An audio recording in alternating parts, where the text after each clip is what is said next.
Each and everyone is welcome in the village with yours truly, Professor Wall Street and Uncle Tommy.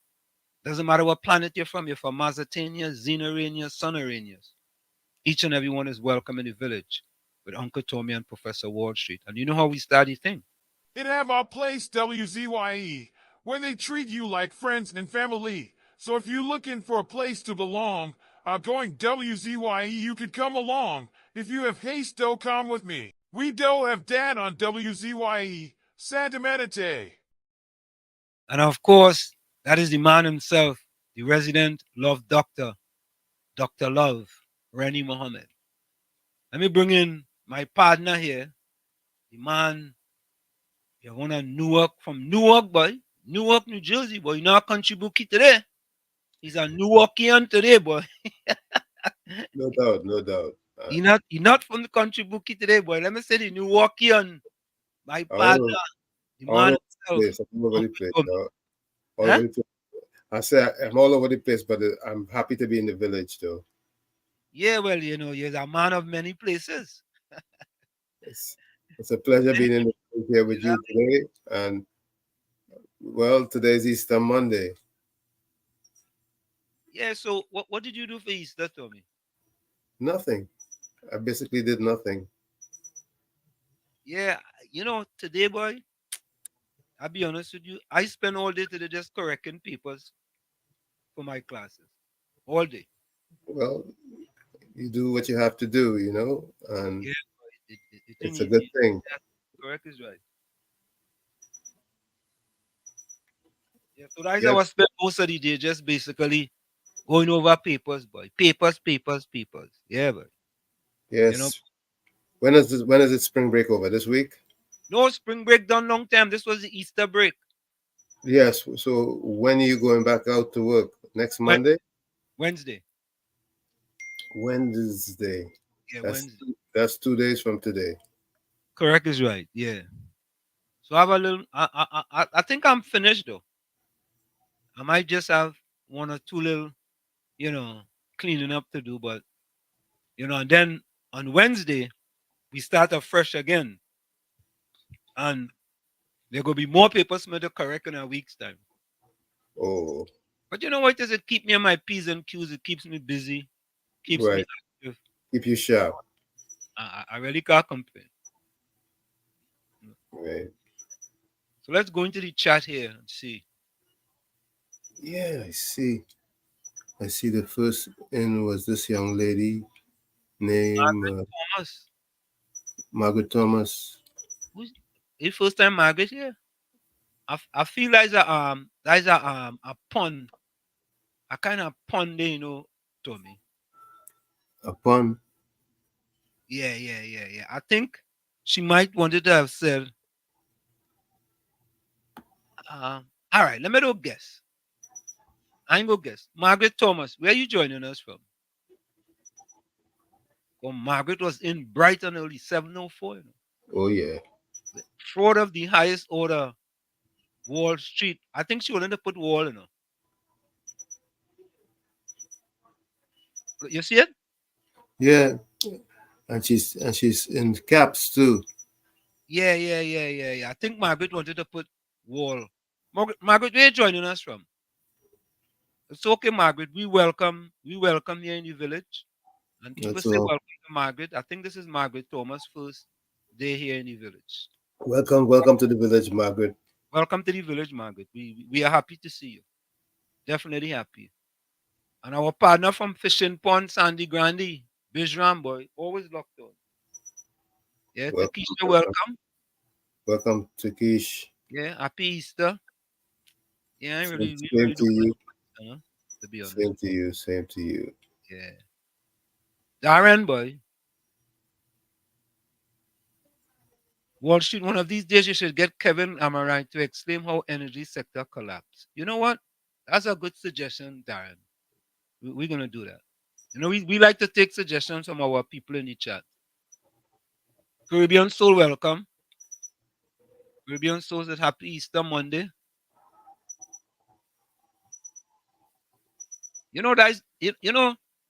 Tommy, that is a good question. Caribbean Soul asks, what is the meaning behind bunnies and eggs? Bunnies don't lay eggs. Very interesting. You want to look that up? What is the meaning behind bunnies and eggs? Caribbean Soul is an interesting question. And we love those type of questions. So we could edify, and we could edify ourselves too as well. That's right. Because sometimes we don't think of things. Yeah. Walton Walker, boy. Walton Walker say a home in the village, boy. Welcome, Walton Walker. Welcome to Walker. But Tony, you know, at the top of the hour, we're supposed to have Dr. Bishnu Ragoonath, right? Mm-hmm. Tommy, it never amazes me, right? In that part of our goal is to raise the level of misinformation. When I mean to raise the level, or let me say lower the level of misinformation that's being given out on a daily basis on the radio station in Trinidad. I mean, sometimes it's just mind-boggling. And what's the significance of Easter bunny and eggs for Easter? And according to Good Housekeeping, eggs, just like the rabbit, have long been considered an ancient symbol of fertility, rebirth, and new life, all associated with the springtime celebration of Easter. From a Christian perspective, Easter eggs represent Jesus' resurrection and his emergence from the tomb. You heard that? Yeah, Easter eggs represent Jesus' emergence from the tomb. Right, and just like the rabbit is a symbol of fertility. All right. Egg and the rabbit are symbols of fertility. Okay, so that's the significance of the bunny and the egg. Rebirth and new life.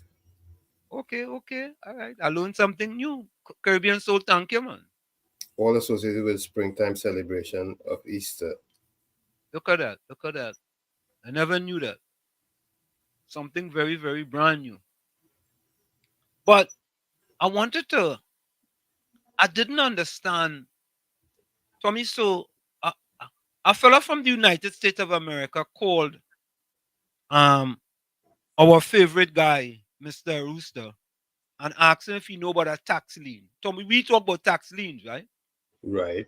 We talk about property tax lien many times.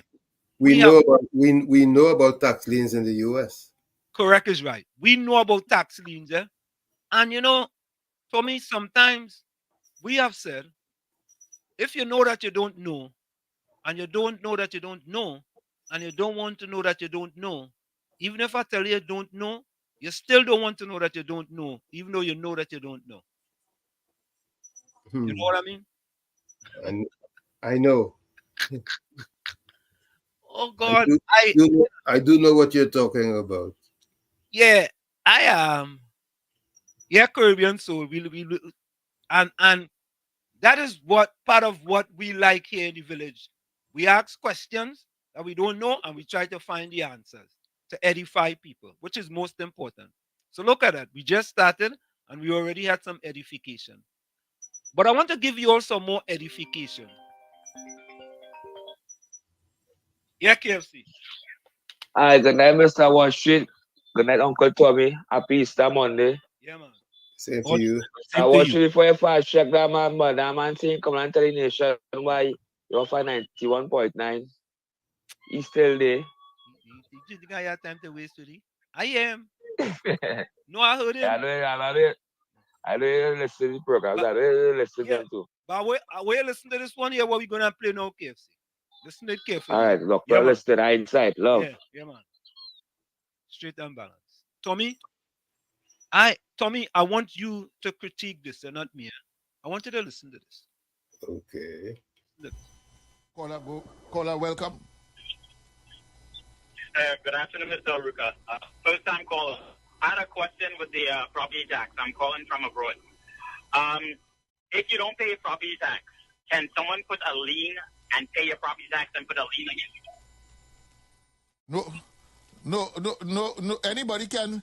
if you don't pay your property tax, now first of all, what I think is being misunderstood here, your property tax is not a tax on you particularly. It's a tax on your property. So correct. Right. So it's your property that the government is aiming at, not you in particular. If you have issues with ownership or title ownership or any type of ownership, you need to approach the court. If people are putting lien or fat on your property, you need to address that in the court. Your property, if you have interest in your property and you don't want the Chancellor of the Exchequer to seek to collect on his taxes, you better go and pay the taxes.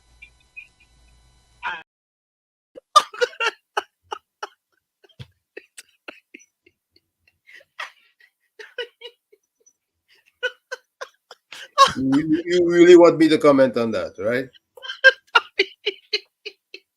Oh God! Oh God! My belly! Oh God! Tommy, can you give us your commentary, please? Oh God! Tommy, please, can you comment, man, please? And what if I don't? No. We need your commentary, Tommy. We need your commentary. Tommy, but wait a minute before you go. For all those who just joining us, I want you guys to listen to this. And Tommy's gonna give us his expert commentary after you all are finished. I want you all to, as a matter of fact, folks, I want you guys to understand that what we are trying to do here is to lower the level of misleading information that many people in the radio in Trinidad and Tobago bring to you guys, especially this guy here, Mr. Rooster, right? I mean, his misleading meter is 100%. His own is at 200%. So let me just, and folks, share the live, WZYE 95.9 FM on YouTube, on Facebook, and WZYE TV on YouTube, and we also on Twitter or X, where you can get us as well. I want you guys to listen to a person who is considered to be an RPNM activist on the radio, bringing information to the masses. They are supposed to be the information carriers for the RPNM. Yeah? Yes, COP, welcome. Wall Street, good night to you, Wall Street. Good night to you, COP. And good night to you, Uncle Tony. Good night, Kunji. Wall Street. You getting me live there? Yeah, we getting you live on direct, man. All right. Wall Street, you know what's sad about that dunce at 91.9? I just call him, I don't know if it's Erica is his name or what is his father, so I don't know his name properly. Be nice. I just see people, to me, like I hear people call him Erica. This is the misinformation coming from, I don't see it coming as from Erica just so, you know. That coming from the airwaves of 91.9. And I imagine you proud of that, boy. You really proud of that? To know that one of the greatest radio stations in the Republic of Trinidad and Tobago. You have such a dunce spreading misinformation, PNM propaganda to the citizens of the Republic of Trinidad and Tobago. What kind of independent, ambitious person just do them thing? Let me be real and let me be honest. It's our next one, a fat one. They call him Dale. He's speaking about Muslim this morning. The boy knows nothing about Islam and just disrespecting Islam on the airwaves of 91.9. Don't know nothing. Go and research. Educate yourself. find out about the people way of life before they come and speak on national radio. And Kunji, but listen to this. Kunji, I have a Yeah. next one with him and the Constitution. The fella, and I wasn't gonna go there, Kunji. Tommy, the fella knows absolutely nothing about the Constitution. Zero. So what I did, I pulled up the Constitution and they was talking about your freedom with respect to religion and so on. And this man is I mean, anyway, Kunji, go ahead. Sorry, go ahead. There ain't nothing Wall Street. It's better to dialogue than to monologue. Sometimes I feel all it is leave me to monologue by myself. Nah, Sometimes. we listen daily. Uncle We Tony, don't like to interrupt when you're making your point. every point at Uncle Tony, he just leave me alone to monologue by myself.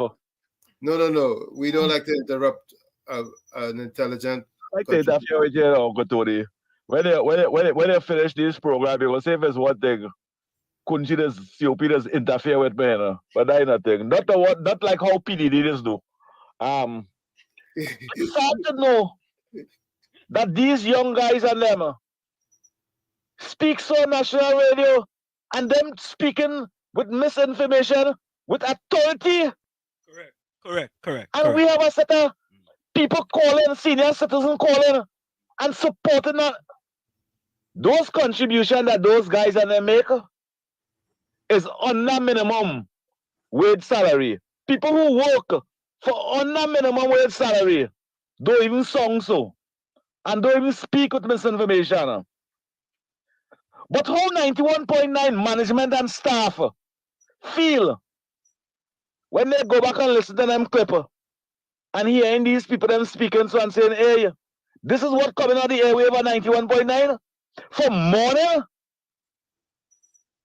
Easter Monday, nothing educational to teach the future of this country. Uncle Tony, nothing educational. I was speaking government. I have been part of 91.9 for about 20 years. Kunji. And it never had these kind of tribal, racist, PNM propaganda on 91.9. It never had that. Just imagine a talk show host will say, when we listen to radio, right? We just be hearing the talk show host saying, listeners, we open the phone line, or they could call in or send a voice note. But when I call in, or I send a voice note, once I hear Julia Davis say, we're taking the call and he's in there now. You know today, I can't call Sharon Felix program. I can't call Fat Man program. What is the name again? Dale. I can't call Dale program. Well, I can't say that about Pastor Google because Pastor Google is dealing with fear. And I can't call Juju Love program. Why? It's because I am in there. That is what's coming out of 91.9. Today, Gladiator crying in the grave, knowing that, hey, we was part of the biggest program on 91.9 and throughout Trinidad and Tobago on radio program. And today we have some little boys telling we on radio, we not playing a voice note. And if Iowa George want, he could fire me. Iowa George used to fire talk show hosts when they taking my call in the days. Well, shit, you know that? Yep. Today, it's all little boys, little fat boys, when they bend down, the cheeks dropping out the face, running away from the face, telling, saying, hey, we are taking the call, and we are taking that one call, the disrespectful, and then leaving the callers and them to call in and disrespect we. Say nasty things about we. I want George. We are taking them things now. We're much more independent and ambitious. Just imagine, Wall Street, you are part of 91.9 from the beginning. And it have talk show hosts will come on the radio station and insult you and say the nastiest thing about you. When I defend that, they vex with me. So that's what they kind of thing we encouraging on a radio station. Yep. Look, you have a YouTube channel, Wall Street, and nothing insulting. Yep. Oh, you never insult none of the callers. You never belittle none of the callers. So your program much more professional than a licensed radio station. That's how it is. And they go tape me and sell it for a judge. Look what COP saying. Look what COP saying. But saying the truth. 95 point license radio station. I get a 91.9. Is if I call Pastor Google program, he maybe don't like it, but he still take my call. Because he asked the general public to call. He maybe don't like it when I send my voice note, but he play it still. Because that is what he asked the general public to do. Or if I call TC and Heavy program, that's how 91.9 is. Only free PNM ad. Iowa George, it is disappointing to listen to your talk show host and them on 91.9. I cannot take it to know that Wall Street program not coming across 91.9 anymore. Rather than you have. Look at that program from 2 o'clock to 4 o'clock. Look at that program. That more important than Wall Street program? That what they giving the general public? Let me tell you something, Wall Street and Uncle Tony and listeners throughout the world. Good night to you, Aisha Welsh. Good night to you, Aisha Welsh. Very proud of you. Let me tell you something. When we have talk show hosts misleading the general public, it's only one thing going to happen. We're going to have more dunce in the Republic of Trinidad and Tobago, especially when the elders of this country supporting them nonsense. They have nothing to teach the future of this country, and nothing ambitious to spread in your community. Just imagine the community that they're living in, under pain, under pressure, in problems, don't even have water, and they come in the radio station and highlight none of those things.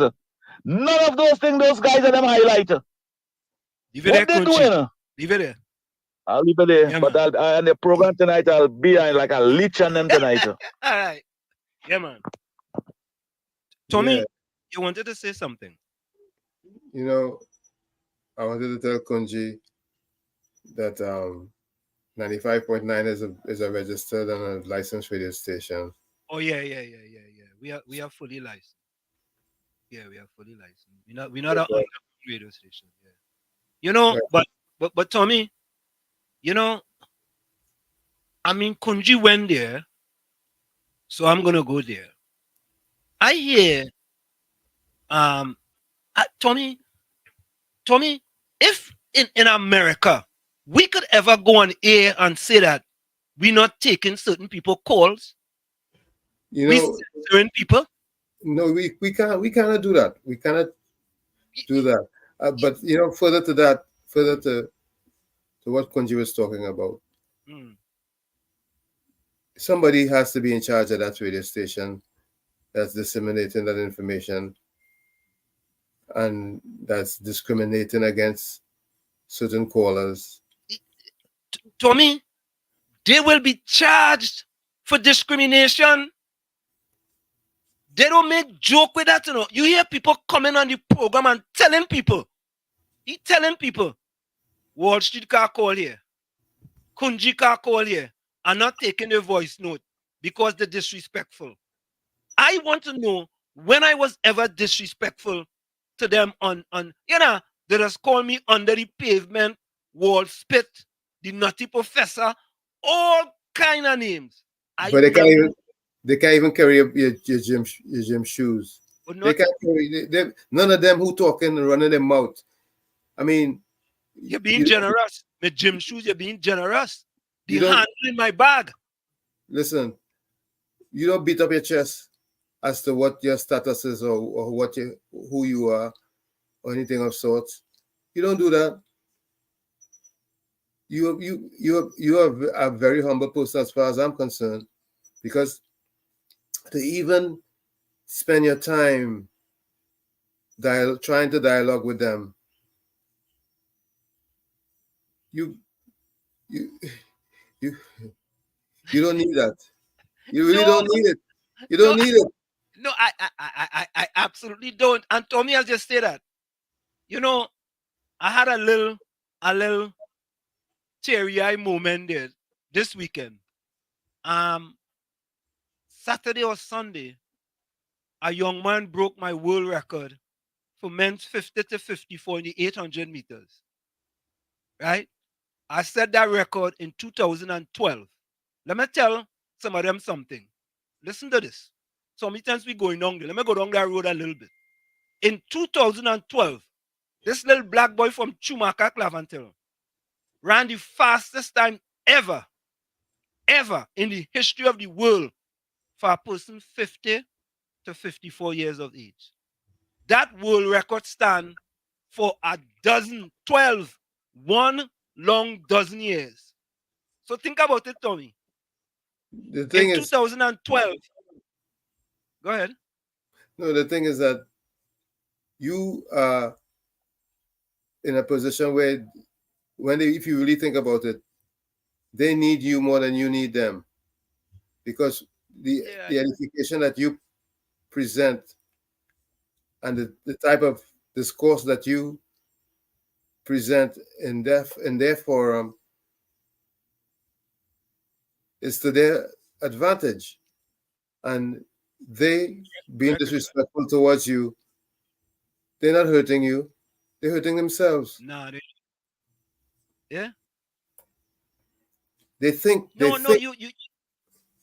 they think that they are above and beyond, but they ain't ready. They're not ready. And Tommy, you absolutely correct. Further than that, Tommy, this little black boy from Chumaka, Clavantel, building one apartment 2-1, where the mother was paying $12 a month rent. She was a water carrier in URP. Yes, my mother recently was a water carrier in URP. Left Chumaka, Clavantel, and came to this country and was able to become a professor at a university where he was on track scholarship in 1977. And you know what them black, poor, disadvantaged PNM people calling the radio station and saying? Yes, I said it. Oh, he no professor. What is a professor? Let him prove he's a professor. I have never said anything to them about proving anything. I don't prove nothing to them. That's right. You know, what I go waste my time trying to prove to these people I'm a professor? You see, the thing is that we don't puff up as to our accomplishments and our experience. We don't do that. But the society is a Zante society where you're supposed to show off all the time. No, go ahead. Hold on a little further. Go ahead, Tommy. Yeah, well, our society is socialized in a very negative fashion, where you're supposed to show off and Zante and beat your chest, whether you're making good sense or not, whether you're contributing or actually diminishing.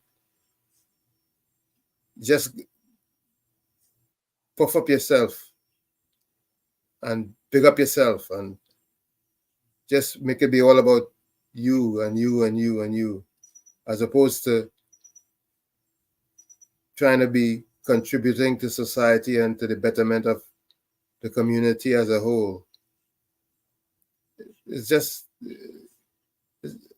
we just lost, and I'm saying we because I put myself as a member of that society too, because I am a Trinidadian. It's sad, and that's the reason why we winded up out of Trinidad, as a matter of fact, to our advantage and to their benefit, which they wouldn't seem to want to embrace, to their own detriment. Go ahead. Mr. Florida, welcome. Mr. Tommy. So, Mr. Ansem, you don't worry yourself about them. You know, we have our own saying in Trinidad, the way they say about empty barrels make the most noise. But, Mr. Ansem, I have a question for you and Mr. Tommy. If you throw a dollar on the ground, what song it is make? Next to nothing. But if you throw the change, it just go ba-da-da-da-da-da. So you hear so you see what does make the noise? The change, not the dollars. Right. All right, Mr. Ansem. Have a good night. Good analogy. Great analogy. That's a great analogy. Let me get you a round of applause. Great analogy. That is a great analogy. That is a splendiferous, tremendous, marvelous analogy. You know what I mean? And you want to hear this? You want to hear this? I heard Julia Davy the other day saying splendiferous. I say, oh, look at that, Tommy. Look at that. At least they're learning. At least they're learning something. Thank you very much. Thank you very much. Thank you. And they can learn a lot much more if they would dialogue with us and not be disrespectful. Good, absolutely. We are not disrespectful to them. We fact check them. We want them to raise the bar, and information. Raise the standard of broadcast. Correct is right. Hello, caller. Hello. Hello. Caller. Hello. Yes. Hi, good evening. My name is Madison. All right. That's a prank call, folks. Madison calling to sell something. Yeah, Tommy. You know, let me give Mr. Florida the round of applause.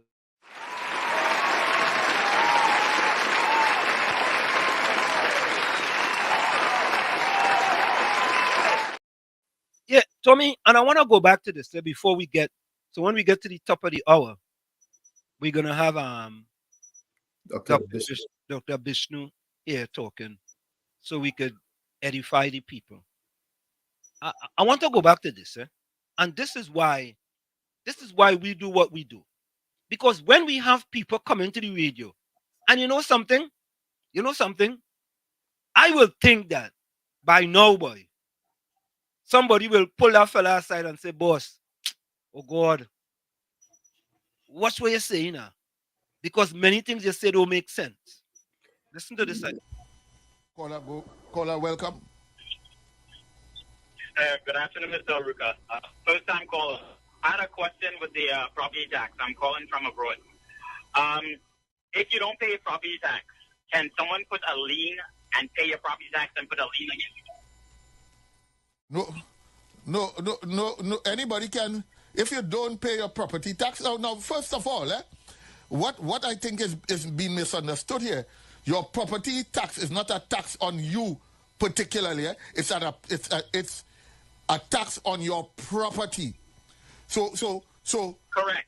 Right. So it's your property that the government is aiming at, not you in particular.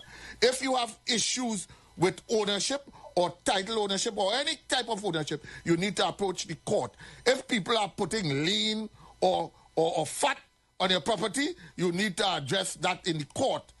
Your property, if you have interest in your property and you don't want the Chancellor of the Exchequer to seek to collect on his taxes, you better go and pay the taxes. Why is that fat? Why is that lean or fat? Why is that fat? Fat is the opposite of lean. But how lean on your property got to do with fat? Listen. No, I'm trying to understand that. Help me. Well, he's trying to be funny, but for the most part,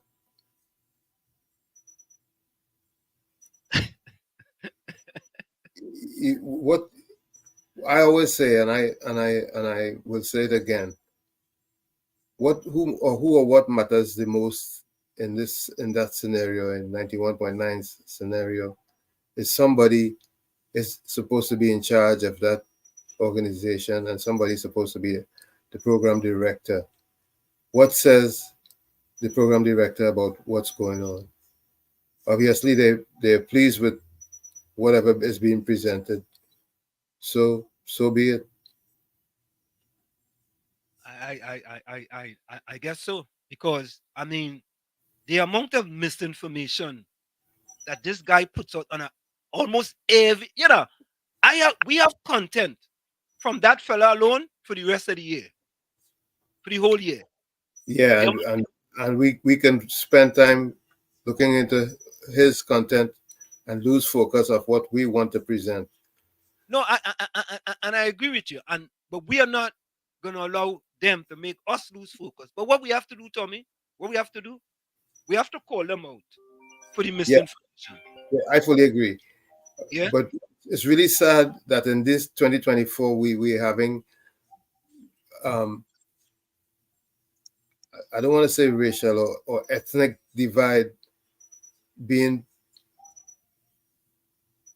promoted in such a heavy fashion. It's so sad. Let me take this one quick. Anderson, hold on. Let me go for this quick break. Let me go for this 20 seconds break. We're right. Hold on. Good evening, gentlemen. Good night. Hold on, Anderson. Hold 1 minute.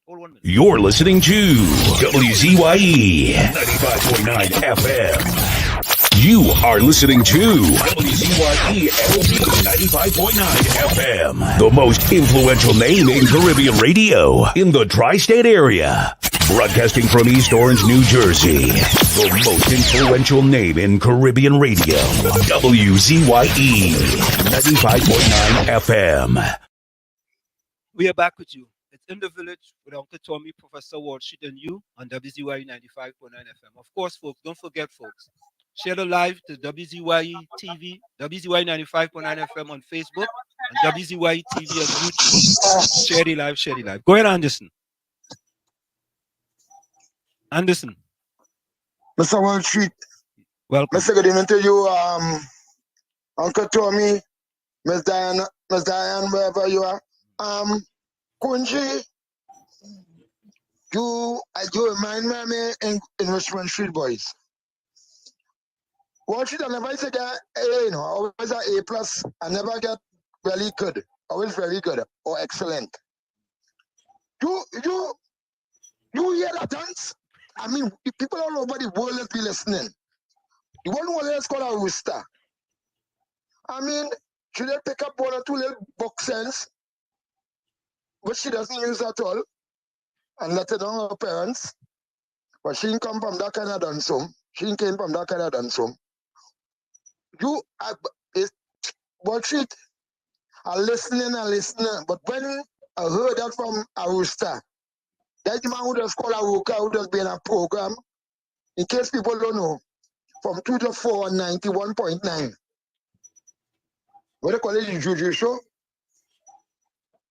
You hear that dance? The man state that the government is not putting any tax on you, they're putting it on your property. So you're not paying any, it's the property they're taxing. Not you, your property. But I want the property to go down wherever whether it's inland revenue, wherever you're going to pay that tax. I want people, I never see dance nest. It's like a lick them thing from my father, You can't spell his licks. Hey? Yeah. You don't want a paragraph from a sentence, it's cut tail. I mean, oh good. No, Walsheet boy. Anyway, going back to Facial Alliance. I get in the grapevine, Walsheet. Wait just. I get straight from the PNM. I ain't calling on him, I get from a young, intelligent attorney. You know them cards? Those food cards was to be given out since Christmas. Everybody got a handful, everybody got a little thing. It went along with the PNM activists, whatnot, councillors, everybody had a few. You know, Facial Alliance, the Minister of National Security for Trinidad and Tobago. You tell me, Heinz see nobody. But I get to hear latest now. Responded through the water, and was a phase called phase 3. That's higher from me. I live on phase 2. They say he ain't like nobody in pastry, but I'm Curry myself from pastry. They say I ain't like nobody up there. Shoma Wilson is also from pastry before she had moved to Shogunas. I don't think pastry had ever voted any. Oh, I mean, I started off this yellow flags, yellow jerseys, and also Spanish up in phase 4. So we had phase 4 UNC. Those are mixed up with Richard Marcel, the one who made the front page kicking the water, and he's together with others showing it on him now. Those cards, those food cards were expire a long time, sometime January. What is really go through Heinz and them head? This is a serious thing with them food cards and them. Our Heinz, I know you're listening. You know the woman is called Flag Lady? Yeah, she had to put back down her groceries. Flag Lady. Yeah, who the fully PNM flag. I'm going on further to say, see this thing with our rooster, and when you next thing I hear, you all not at 91.9 again? No, we no longer there. Well, great listeners of your program, if you all go to Japan, we'll be listening to you all still. But right now, as you talk, I'm finishing cook a second pot here with a kind of long line outside by me. All right. With a long line outside by me. Yeah. Because William was curry chicken, potato, and a plain rice. I just cook provision right through. So if I cook provision, not every day in this weekend is provision and fish. So I come in with a curry fish now. So we can get a piece of chicken, we'll get some fish. And it's only me and one son here, but the other two came up for a haircut by my brother. And he said he'll train them in the morning. But we're going back to Heinz, Fitzgerald Heinz, and that one, people name as Aruka. Yeah, Aruka lesbian juju show. Yeah, that's from 2 to 4. You can't people know who outdone he is? You all like a tune in. Yeah. But as you tune in, all you hear is Kamala. Well, I think I don't know whether the guy want to eat or is somebody getting something to drink in that station. But I don't understand it. I doesn't waste time to call. And the only true program that really hits the ground and the ground can listen to and that frequency, beside the when you all on there, I believe it's on a Monday, it's heavy and TC. People doesn't want to hear nobody. Sometimes if you that thing come on by mistake there, I tell it to me for a bit, but you don't see how people cussing. And the senior so and so, and the senior part of God, and we are playing on them for. And people are the cussing by. But don't talk for Sharon. There's asking, who is that talking? The girl who can read? The lady who can read? I said, but I'll have some respect now. I'm not Sharon Felix. And the list can go on and on. I'm say good night to my partner KFC. Kingsley by your Kingsley Hayden boy. So God son see. Kingsley Navy. For UNC, Navy for what? What the man name? With the Jerichos, Kids Scotland. Yeah. Yeah, man. And the mothers keep going sky high, boy. You never come in the train, I gotta come and meet you in the airport and make sure you reach your destiny, boy. Yeah. You gotta get security. Full 100. Because I don't know, it's what all them PLM trying shooting one another, you know. Leave it there. Okay, Mr. Right, Rich. man. Bless. Yeah. Straight and balance. Yeah, Tommy. Yes, the divide, man. The divide has to come to an end because it is doing nothing but hurting the population. Unity is the only solution. Unity, true unity, real and true unity is needed in Trinidad and Tobago in order to make Trinidad and Tobago as good as it could get. Yeah, Barry.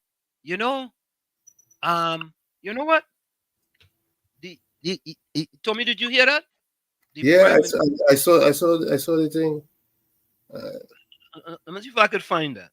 Barry, let me see if I could find that. The Prime Minister says he saved Trinidad and Tobago. That's a matter of opinion.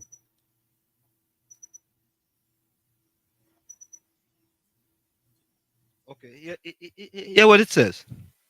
I endorse the accuracy. This is the Prime Minister yesterday regarding what the Minister of Energy Stuart Young put out. I endorse the accuracy and serious implication as outlined in this summary prepared by the Minister of Energy of Trinidad and Tobago.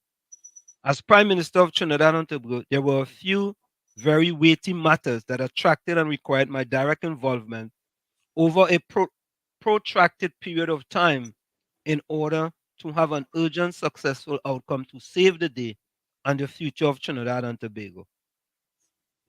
This is from the Prime Minister, folks. I'm reading directly from his Facebook page.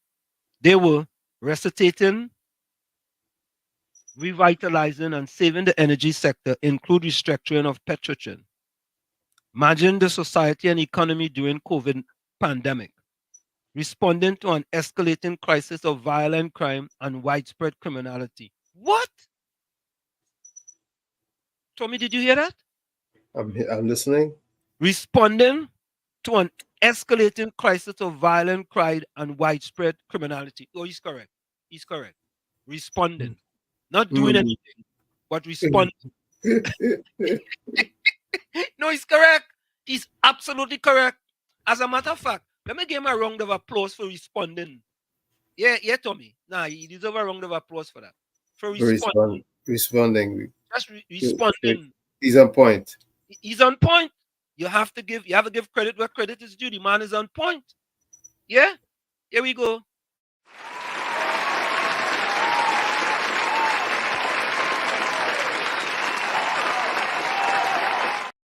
Yeah, you get a round of applause for that. That is just number 3, responding to escalating crisis of violent crime and widespread criminality. Not reducing crime or putting things in place to stem the tide of crime, but responding to crime and criminality. You know, Tommy, help me now, I missed something. No, you're on point. He responded to it. So Tommy, so all you had to do is respond to something. That's correct. And you save the country. And that's it. You save the country. That's you right. You responded to criminality and crime, and I saved the country. Well, right? at least he was honest. He responded. Oh, yeah. All right. There we go. 4, local government reform. How? Wait. Isn't the councillors who were just elected in last local government election still part-time? Of course. Wasn't that part of local government reform? And part of it was the taxes were supposed to be paid when they come due to the corporations. Is that in place? I ain't sure, Tommy.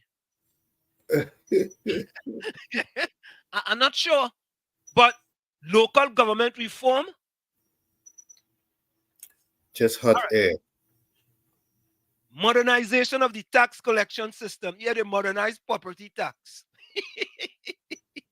That's why they modernize the collection system.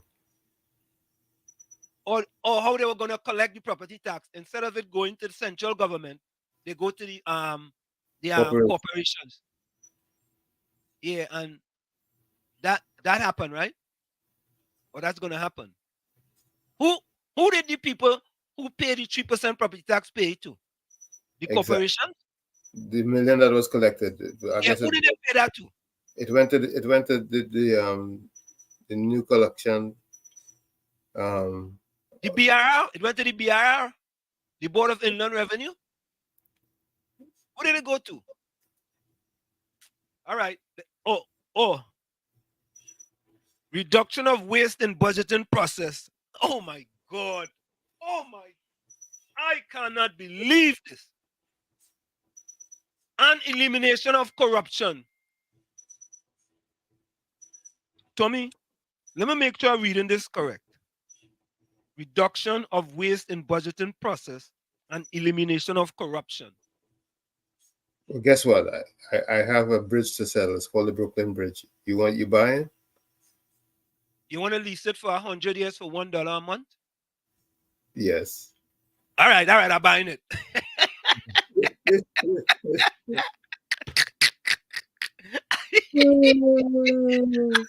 I'm buying that. I buying that. All right. Tommy, the Prime Minister actually put this out on his Facebook page, boy. Okay, let me go on. We have had significant successes in these priority areas, but there is a lot more to be done. Suffice it to say that we have identified the main challenges, have engaged them, and are on the right track. This is what required, and not the revisionist lies of those who ignore these problems or simply kick the can down the road until it fell to this administration to provide the grit and commitment in interest of a better future for all the people of Trinidad and Tobago. You know what? What's even much more telling is that the networks or the media houses in Trinidad and Tobago going to address this in the right way, or everybody just playing go along to get along to eat a food or whatever? Well, your man said that No, politically correct. you don't have to answer it if you don't want to. But if you feel to, you can. So I don't. Dr. Ragoonath is going to tell us his opinion. Yeah, I don't understand what bubble the Prime Minister living in. You don't understand? No, I don't. He had to be living in a bubble, or he must be right this when he had 2 glasses in his hand.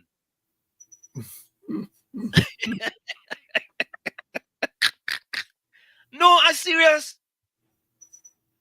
Eliminate corruption. Where? Oh, I think we have something here with the. Let me see if I could get Let me see if Bishnu go call. Tommy, take a minute there. Let me call him. Let me call him and see if he's coming. Yeah. Right? Guess what? The Prime Minister could say whatever he wants to say. If he believes it, he would say it. Now, do you believe it? That's the most important thing. Do you believe that what he's saying is true? Not only that, your media houses, what are they doing and what are they saying?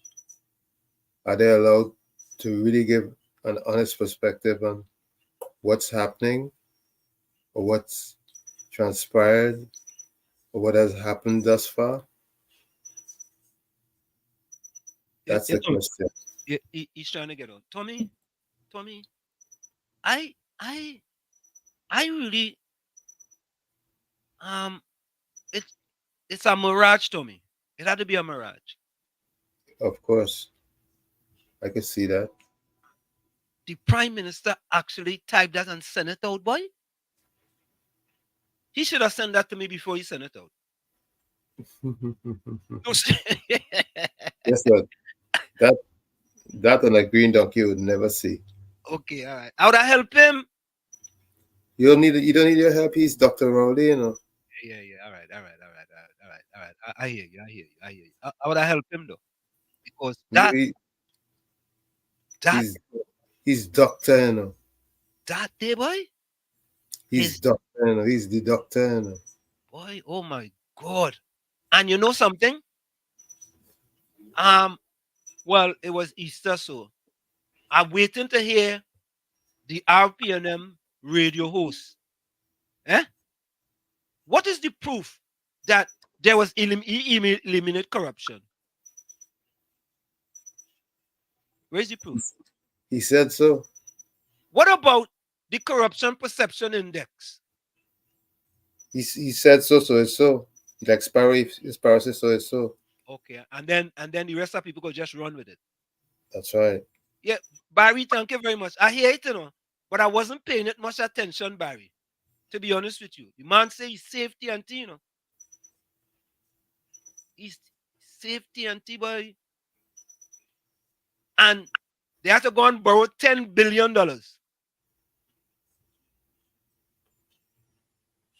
Safety anti. You still have to go and borrow. Raising the debt ceiling. And you safety anti. Yeah? Rose, welcome. Let me go to the chat here, Tommy, before. Easter Rose. Yeah. Marilyn, welcome. Good night, Marilyn.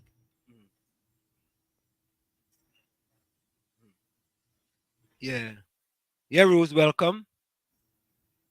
Rose, where you been? Oh boy. Marilyn, welcome. Ali Trini, welcome Ali Trini. Ali Trini says, agree, they promote too much racism on that live, even the supporters. Yeah, it's just too much racism. I'll be honest with you guys. It's just too much, too much, too much. You know, when you listen to them, they're talking. It's race to the rum shop, race to the bar, race around the corner, race around Bally's house. Everything is race, race. It's either Kamla, Kamla, Kamla, Kamla, or race, race, race, race, race. Yeah? The only reason why they're getting away with it is because it obviously seems to be working for them. But it's not working for the country, I can tell you that. Nah, I think working for the country. John Boudram, welcome. Now, Bernadette, is that your first time here, Bernadette? Bernadette Carroll. Where you joining us from, Bernadette? Well, I know Bernadette, know Ali Trini. I know Ali Trini, you know. Ali Trini, welcome. Yeah, thanks for sharing.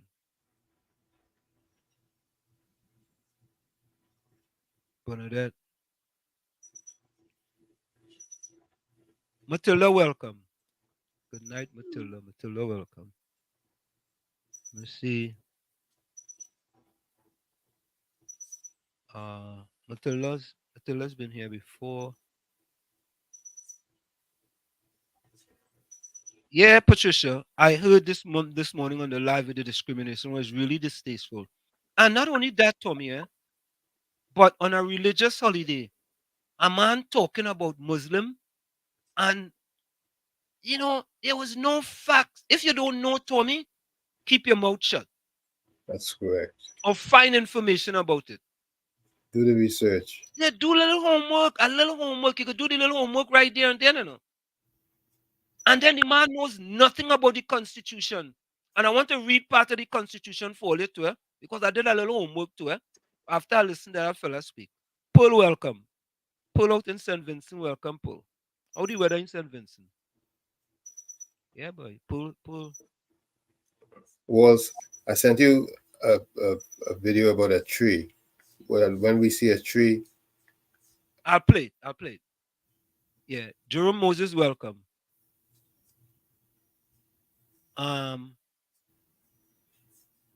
Azina, welcome. Where you joining us from, Azina? That's a nice name, boy. Azina, where that name from? I like that name, boy. Azina, Tommy. Mm-hmm. Yeah, Azina, boy. Sounds powerful.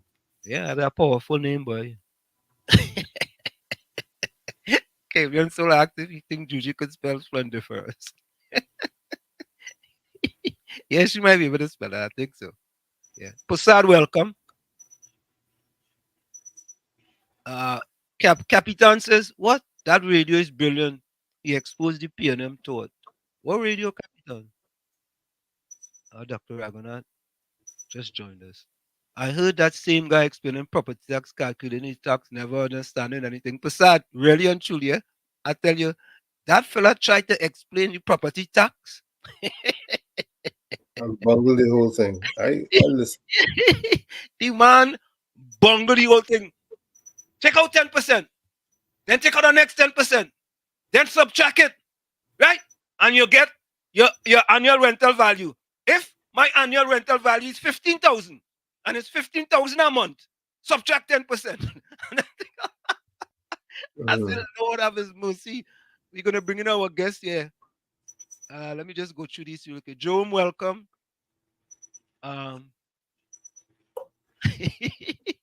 Walton Walker said, Tommy, you waste the round of applause. All that crap and you get a round of applause.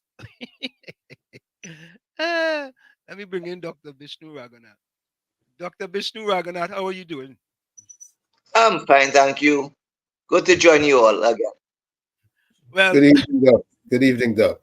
Doc. Good evening. Good evening. Let me start right at the top. We're going to the top. We're not starting from the bottom. Doc, did you read the Prime Minister's Facebook post about he saved Trinidad and Tobago? Today is April the 1st.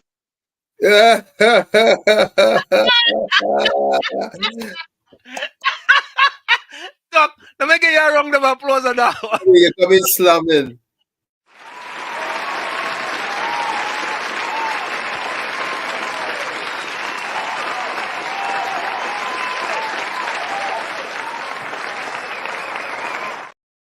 So, gotta give you a round of applause on that. Very good, very good. Very good. Very good, man. Excellent. But Doc, really and truly, I didn't read it. Is one of the person in the chat said that I heard about it. I didn't read it. That the Prime Minister said he saved TNT. And he talked about eliminating corruption. Which corruption was he talking about? Help us, Doc. Well, that's why I said today's April the 1st. I will not get into a debate as to whether he ended corruption, because as far as I know, there's no end of corruption. As far as I am aware, corruption has increased over the last few years. Of course, the Prime Minister will not agree with me on that, nor will his party. But for all intents and purposes, when we hear all that is going on, and of course, how monies are being spent and without accountability and so forth, we could only judge that there's a high level of corruption. And I, the argument has always been put forward that the UNC and the People Partnership is a set of thieves and whatever else. And they're the most corrupt government and so on.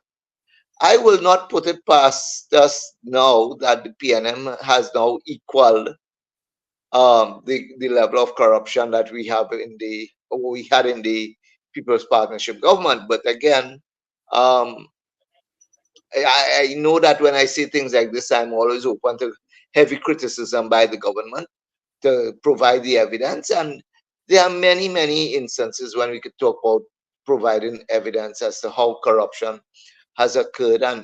But of course,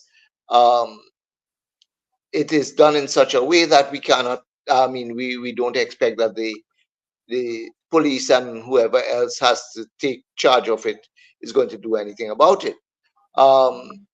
So really and truly, I don't have the evidence that I could provide to the police that could say, let's go charge somebody for corruption.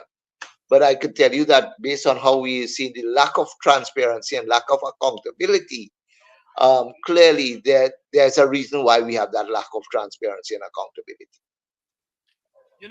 Doc, I read one of these, right? Number 3 says responding to an escalating crisis of violent crime and widespread criminality.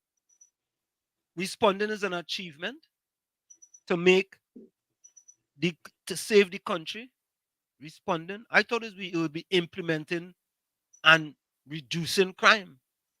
Is 9 years in power? Or resolving. Yeah, or resolving. Well, I am not sure they even have a plan as to where they want to go. I mean, if we listen to the news tonight, Camille Robinson Regis was now talking about the police and the army now looking at HTC house and where you're going to get additional security for them. Because we saw what happened in Port of Spain in Har Place. We saw what happened in Urban Gardens this weekend. So clearly there is high level of criminality. The government clearly doesn't have a plan as to where they're going and how they're going to do it. I mean, I'm always led back to believe when Keith Rowley was in opposition, he said if the government cannot solve the crime problem, they are part of the problem. And he has been in government for the last 9 years, so clearly he is part of the problem. Whether they're going to do anything about it now, I don't know. And I am not holding my breath to say that after we pray and pray and pray, we'll get solutions. I asked myself, how about local government reform? The councillors are now full time, right? Councillors in well, they are.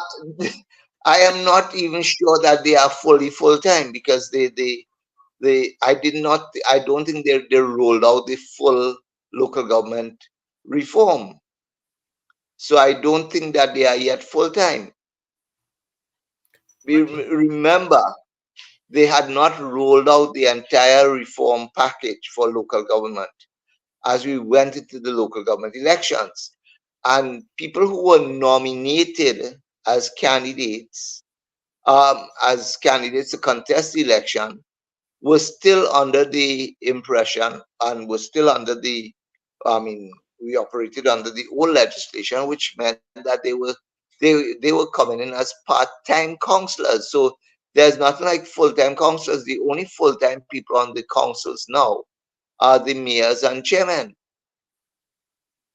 But that was part of local government reform, that when we've been saying a lot of things about local government reform, you know. Did we get local government reform? No. The local government reform was premised on the fact that we were supposed to make local government financially autonomous, and that financial autonomy was supposed to come out of the revenue authority, which was supposed to collect property taxes and everything else. That never came to pass. So Tommy and I was just talking about the monies that was paid for property tax at 3% was paid to the Ministry of Finance. It went into the correspondent fund. It didn't go to the local. It didn't go to the corporations. No. So that no local government reform? No. This is why Colin Burt, in the last parliamentary debate on property tax, said he's going to have to now bring another bill to the parliament to ring fence property taxes to go to local government, because as far as it is right now, it goes into the consolidated fund. So there's nothing that says that that money is to be paid to local government authorities. And bear in mind, I mean, the vast majority of people who have been sent valuation notices. So there are two things. There's the valuation notices, and then there's the property tax notification. I know for a fact, and I'm using my own self as a case in point, that I submitted in 2018 my property requirements, documents for the assessment of my property. It's one property.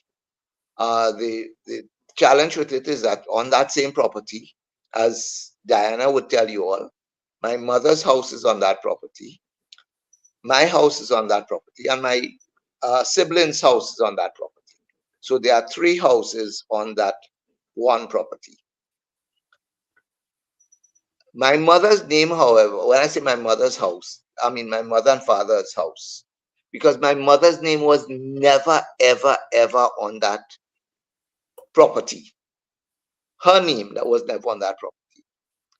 I got 2 valuation notices from Valuation Division. One came in my name, one came in my mother's name, right? And I took them to the Valuation Division and says, I thought we were only supposed to get 1. Lo and behold, Valuation Division then told me, hey, guess what? You see those 2 things you get there? They are not correct. You shouldn't have gotten them in the first instance. So they are not correct. So just, we will give you a receipt that you have resubmitted them back to us, that we're going to know. And there's one evaluation now which is supposed to come for the 3 buildings on the same property. I haven't gotten that yet. But what I got was from Inland Revenue telling me I have to pay the taxes based on the ones that I got, which Valuation Division tell me wrong. So as at this point in time, that leads me to believe 2 things. One, Remember, Colin Bird came out and said that we got 50% of the properties on the roll, and because we got 50% of the properties, we could now roll out property tax. Right. But if for my property, they have created two falls, and then there's a third one, which valuation division tells me there's a third one. I am led to believe or ask the question now, that 50% they talk about, that they got 50% of the properties, how much of that is really real? I leave it. Dr. Bishnu Ragoonath, we previously had asked that question. How did they come up to this 50%? Nobody knows. Nobody knows because no. I mean, that's a prime example right there, right? And you ended up with two valuations, right? And they are telling me yet I'm still supposed to get a third one, which is the correct one, but the two that I got already are incorrect. Should not have been sent out. So I think when the Prime Minister is telling us about how he saved Trinidad and Tobago, he need to go back and reassess what he means when he says save. Because it don't sound like me. As a matter of fact, Dr. Bishnu Ragoonath, we have said here from the beginning that this property tax was regressive and oppressive. And we have made the case that Trinidad and Tobago will have one of the highest tax in the Western Hemisphere because we here in the United States of America, right, where we live, Tommy and I live in New Jersey, we pay the highest property tax in the United States of America, which is 2.33%. Before Trinidad changed theirs from 3% to 2%. Right? And if they had made a comparison between Trinidad and Tobago and the Caribbean, they would have seen that 3% was overly oppressive and regressive. But it's the PNM. We love you, so we take great care of you. Only the PNM understands. Well, you see, that's the politics of it all. And because they know they have a captive support base, who is going to support them regardless of what they do, they will do what they want to do. I have fears. So, for instance, I talked about the property tax. I talked about the incorrect valuations one. I still don't know the basis upon which I got the valuations that I got for, which I still would like to find out. But nobody's going to tell me that. I take that as a given. Let me just make one point very clear. As a local government specialist, I am one who believes that you should pay property tax because property tax allows for amenities to be provided to your property. So I believe that you should pay property tax. How you get to that property tax, however, I would like to know the basis upon which they have ended up with the valuation that they have ended up with, one, before I am required to pay whatever I am asked to pay. But I don't know that. And then now, as we are going into this process, now you have to pay. I support that. What percentage do you pay and at what level and so on? Those are things that need to be transparent to the population. And the people who are against property tax, I would say that they have all been lumped into a barrel to say you oppose the government. Whether it is on the basis that you want transparency in how they came up with the valuation, or whether it is you want transparency in or an equity in terms of how they measure it and so on. All of those things, because you say that you are opposed to it, you are opposition. So if that's the case, I could tell you that there are many people, thousands of people now, who are supposedly UNC supporters because they oppose the valuations that they would have gotten. simply because they oppose. And once you don't support the government, you are a member of the opposition or you are a supporter of the opposition. And when you ask for transparency and accountability, you're an opposition person. I mean, I nearly every other week I am on one minister or another minister's Facebook page being lambasted for something I would have said to the media during the week. And so I know full well that I am deemed opposition. Dr. I'm Ragoonath, not a member of the UNC. I do not necessarily support the UNC, but I'm in opposition to the government. Dr. Ragoonath, what do you say about the the implication that people who don't want to explain their wealth are a major problem with the property tax? Again, explaining your wealth is another big issue. It has nothing to do with property tax. Thank you. Thank you. It has a lot to do with how we deal with corruption and other things in this country. In 2010, I was part, in fact, no, I wasn't part, I was the representative of civil society who was sent to Washington, D.C. to treat with the Trinidad and Tobago's government presentation to the Inter-American Convention Against Corruption and what was happening in Trinidad and Tobago, because civil society sent me on that trip, not the government, because civil society had serious problems with what the government was claiming that they were doing in order to treat with the issues of corruption. And what they realized at that point in time was that it was not happening. The government was simply saying things. Explain your wealth was one of those issues that was raised in 2010. And the government at that point in time claimed that they had instituted a set of measures to deal with explaining your wealth and so on, which had never taken place. They come back, it is convenient for them to say certain things when they need to say it.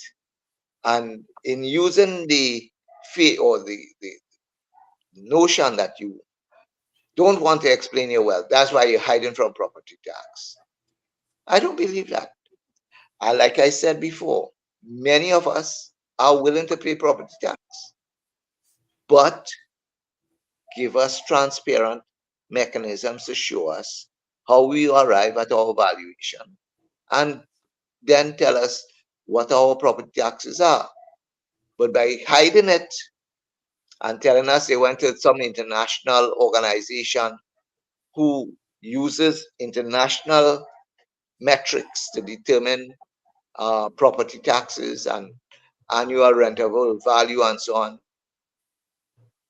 I, as a political scientist, I, as a social scientist, knows full well that you can't just take something from another environment and put it in this environment and expect it to work.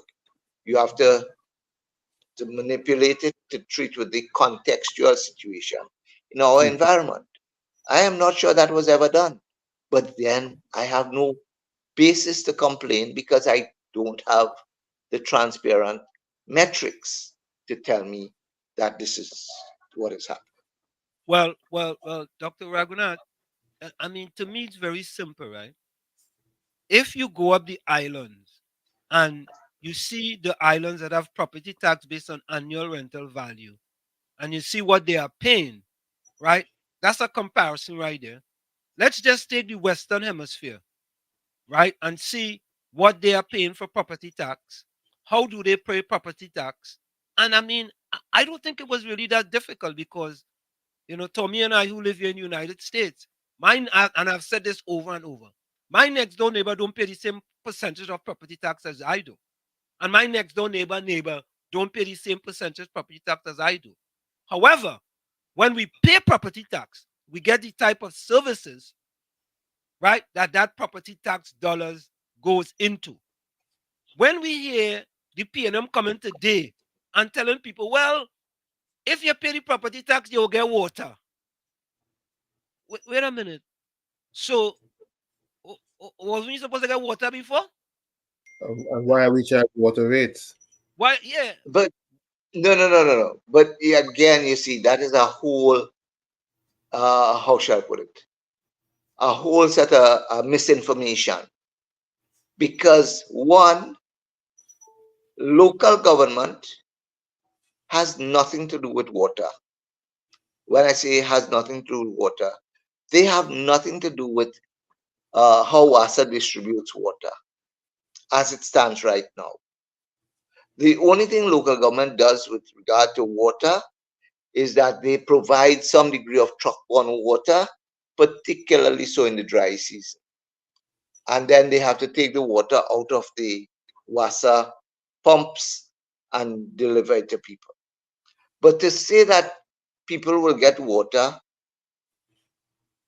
in my area, for instance, where I live, we don't get truck-borne water. There's never been truck-borne water in this area. I don't expect that we will ever have need for truck-borne water because nearly everybody have tanks in their and when there's water in the lines, we get our tanks filled and that's that. But the point about it here is that we have WASA, we pay WASA bills. That has nothing to do with truck-borne water. Oh, by the way, I like the point that the linkage that you brought to water. Because I hope you all know, and I hope the population knows, that once you start paying your new property taxes, your water rate goes up. Wait. Okay. We want to be sure here now, Dr. Bishnu. Are you saying that once the 2% property tax comes in and you start to pay your bill, your water rate is going to increase?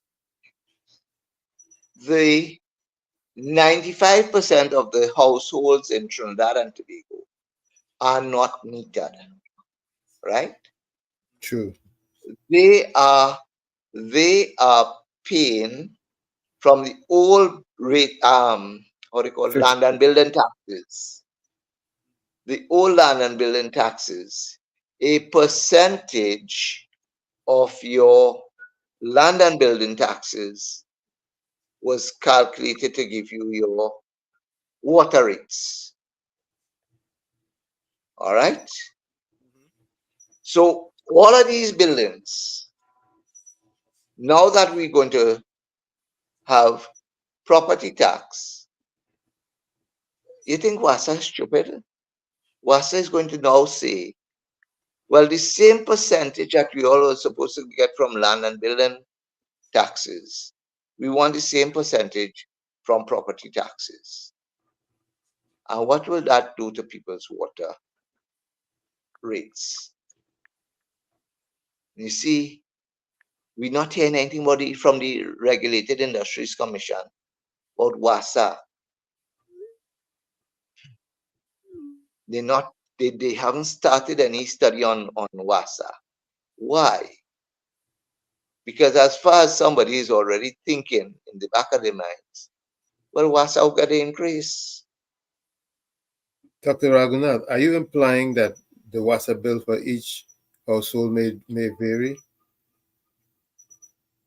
I am saying that based on your property taxes, your water rates will go up.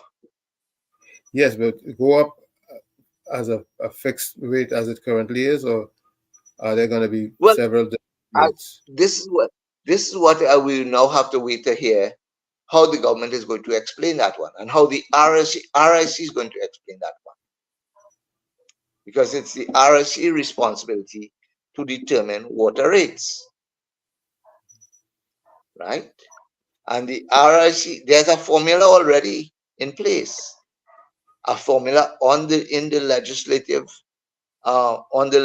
legislation as to how you pay based on the assessment of your building, what water rates you pay, right? Dr. Ragoonath, in my estimation, you just gave the people of Trinidad and Tobago another heartache. But I'm telling you, okay. So remember, I was telling you there are 3 buildings on my property. Okay. Correct. Yes. One building pays a water rate of what is it? It's like it comes up to about $500, $500 and something dollars a year. Okay. Another building, and that's the oldest of the buildings. Another building pays like $1,200 a year. Oh, there are 2 other buildings pay like $1,200 a year, right? So those are the 3 buildings on the property. One for 500, which is a building that is about 60 years old or 70 years old, and the other 2 buildings which are newer buildings, right? But each building had its own water rate. I am not sure, and this is why I asked the question when I got the 2 valuations for my one property, I went to valuation division and tell them, explain this to me. Because because right now, according to them, they have a valuation for one building. They have a valuation for the second building, a separate valuation. Are those valuations going to be used in determining my water rates? I don't know. Well, that's the lack of transparency I talk about. Well, and mind you, I keep saying this is my personal experience. So it's not like I'm making this up, and I'm not casting aspersions on anybody else. I'm using my own personal experiences. Well, Dr. Ragoonath, I have to say that it doesn't seem to me that we're going to have no snap election in 2024. What do you say? No, Keith Rowley will never call a snap election because he knows the last 2 times snap elections were called, the PNM lost. He's not going to take that risk to say that he's going to be the cause of another PNM defeat because of a snap election. So I don't expect a snap election this year. Now, mind you, once the government starts collecting property taxes this year and whatever else they're doing, that does not, remember, and again, what do you consider a snap election? We are due, or the last election was held in August 2020. It is a 5-year term, and the 5-year term ends not in August. Well, I'm not sure. Not on the date of the elections. The 5-year term ends on the date of the first sitting of Parliament. So I can't remember the exact date that we had the first sitting of Parliament after the last election. That's when the 5-year term ends. Now, from that date, the Constitution gives us a 3-month, or gives the government a 3-month leeway so they could have an election in 3 months after that. That will bring us to the end of, sometime, let's say, the end of November, right? September, October, November. But that doesn't mean to say that they cannot call election 3 months before. And I would not call an election. I would not say that an election called 3 months before is a snap election. I will not say that. A snap election is if you call an election at least a year before it's due. So that is what we are. If an election is called, let's say after October, November of this year, I would say I wouldn't call that a snap election. But I don't believe that our government is brave enough to want to call an election in October, November this year. They want to pass the budget in October and let the budget roll itself out, hopefully within 3 months or 4 months, and thereafter consider calling an election. At least we'll get an election budget this year.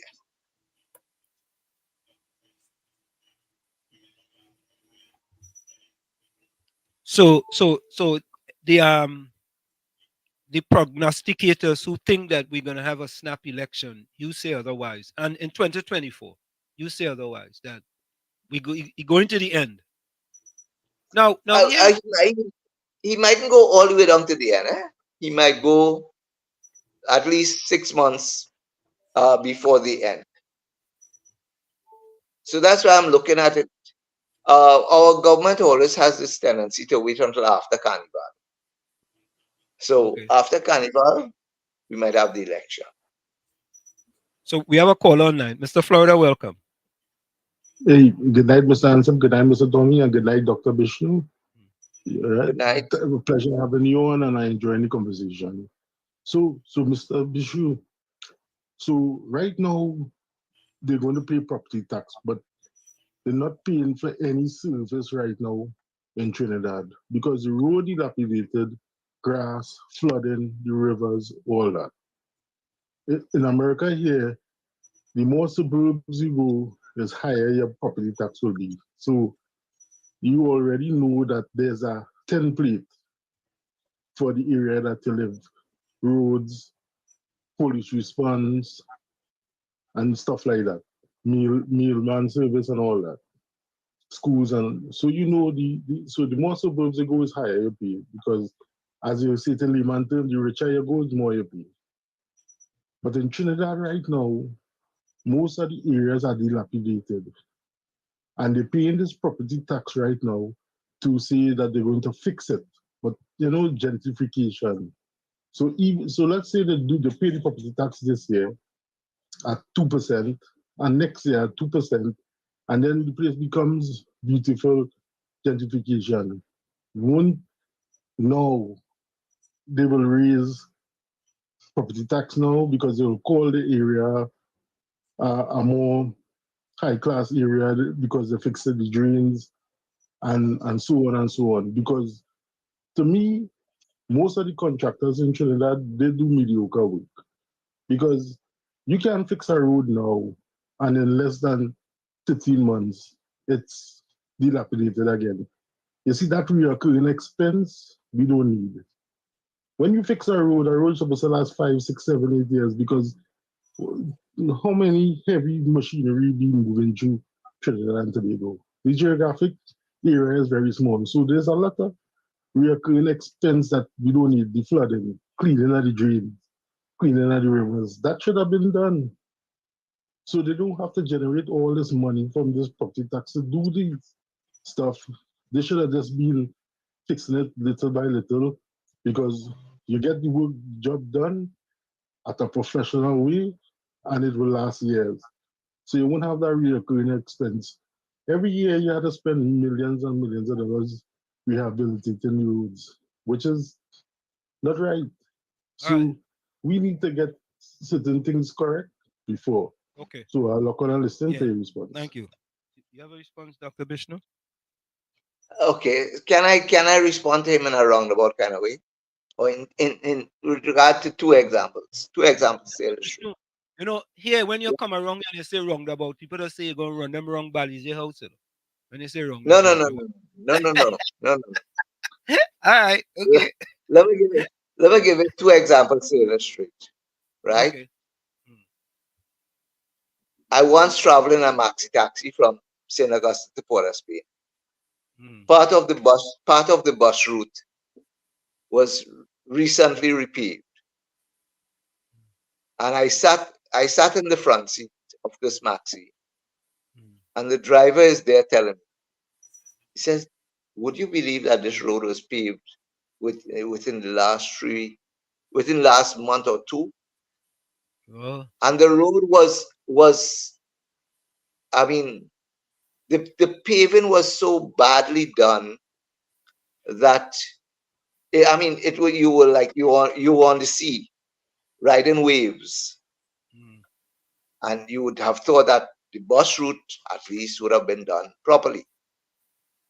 But I use that as an example to ask the question: who is measuring quality in terms of what we're supposed to get?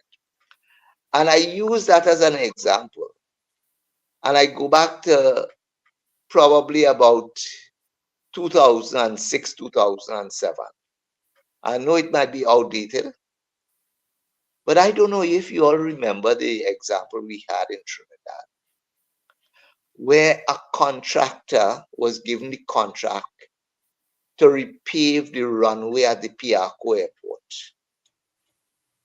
And the job was so badly done that they had to do it over. And when they had to do it over, they invited tenders again. And would you believe who got the contract to do it over? Same contract. The same contractor who did a bad job on it got it again. And this happened all within a matter of 5 months or 6 months.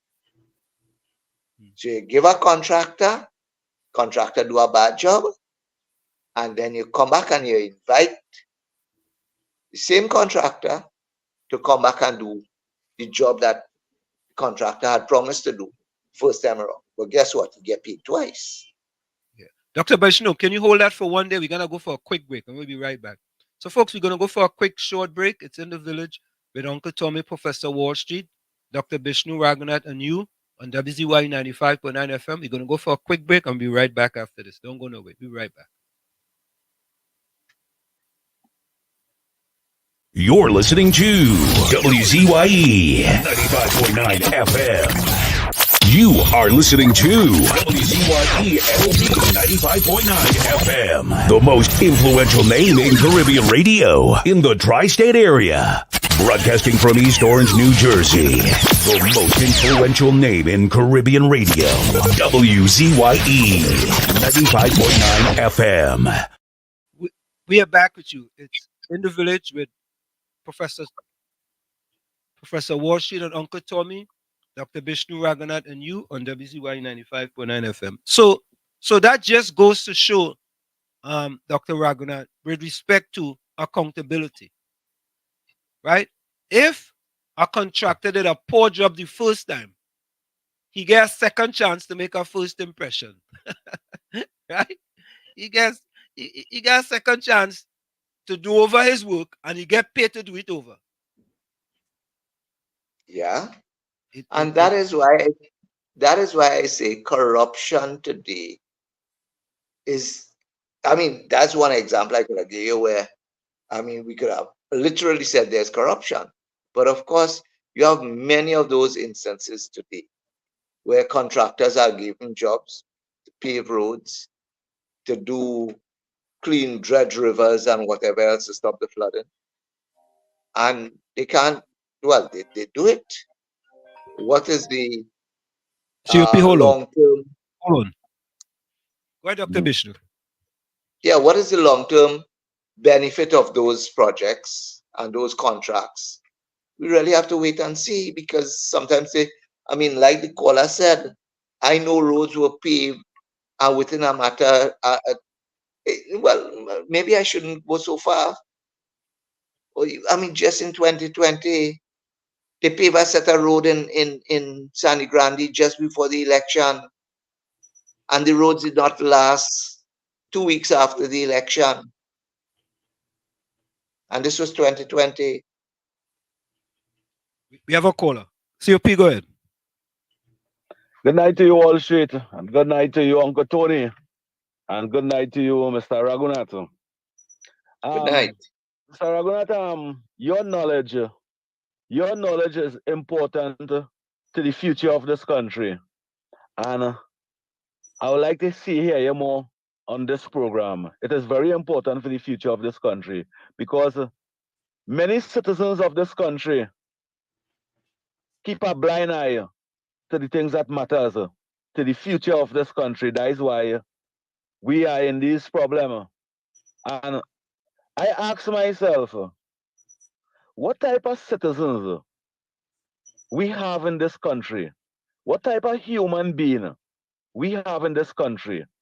And my first thing tell me we have the most of foolish people in the Western Hemisphere because since this People's National Movement come in power, especially under Rowley administration, all they have done to the citizens is just raise tax on everything and laugh at us.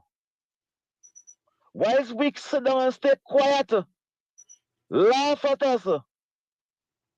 When we raise gas once and twice and laugh at we, this government even raise a play with ticket you win taxi on that.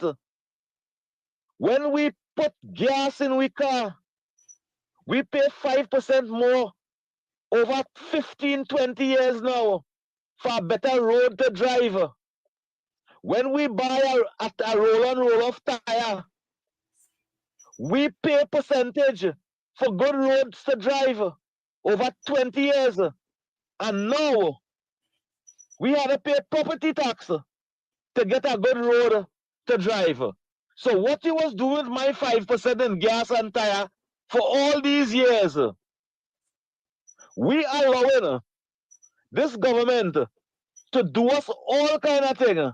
And the citizens, the mothers and fathers, the grandmothers and grandfathers, the auntie and uncle, the Aja and Aji, keeping a blind eye towards that. And all we will get off of that is destruction to the future of this country.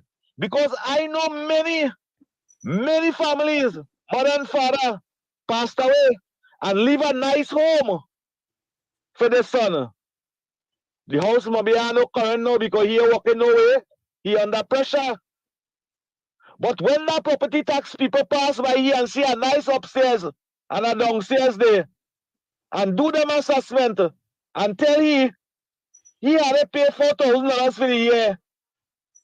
The government never even provide a 10 days for him for the year. But introducing property tax, and we allowing a government to pass legislation on property tax that if your mother and grandmother and grandfather passed away and them wasn't paid, the person who had inherited, them inherit that bill too. But the person who had inherited, the government provide nothing. All right, COP, leave it Nothing there. fee. Leave it there. In the year to get work, but he had to pay property tax. All right, man. Thank you. Thank you. So I think Dr. Bishnu, it has to do with a person can afford to pay property tax and then they pass away and they owing back property tax. And there is something in the Property Tax Act, though it's not very clear, right? Because I actually read it over with respect to the person who benefited from that property that they have to pay the property tax. What says you? Well, that's the law as it stands. The law Yes. as it stands, if a person is currently living in a property and they are unable to pay property taxes, every 2 years they can apply for a waiver of that property tax. That waiver is a waiver of immediate payment. But that waiver does not waive and put the property tax, throw it out altogether. It simply puts it there and let it add up for until such time. So if, let's say, all right. So let me put it, let me use the example that was in the media, right? There was a gentleman in San Fernando, I think it was, where they showed you an old house, wooden house with galvanized and thing nailed up in the house, and they gave him a property valuation of $96,000. Correct. I don't know if you all saw that Yeah, picture. yeah, we had that here. We talked about that. Yeah. Right. So here he is. He has been estimated to pay 2%, or so 96,000. You take it out, you take away the 10%. So that's take away. So that's 85,000, and 85,000 at 2%. You're working that at, let's say 1% is 85,000. You say 1% will be yeah, 85. 85,000. 1% will be That's 8,500, and 2% that's $1,700. $1,700, right? 1,700. Am I right? Hold on, let me do the one. What is it? 85,000. Oh, wait, 85,000, 2%. Let's do the math. It's 96,000, right? 96,000. Of course, you Minus take out 10%.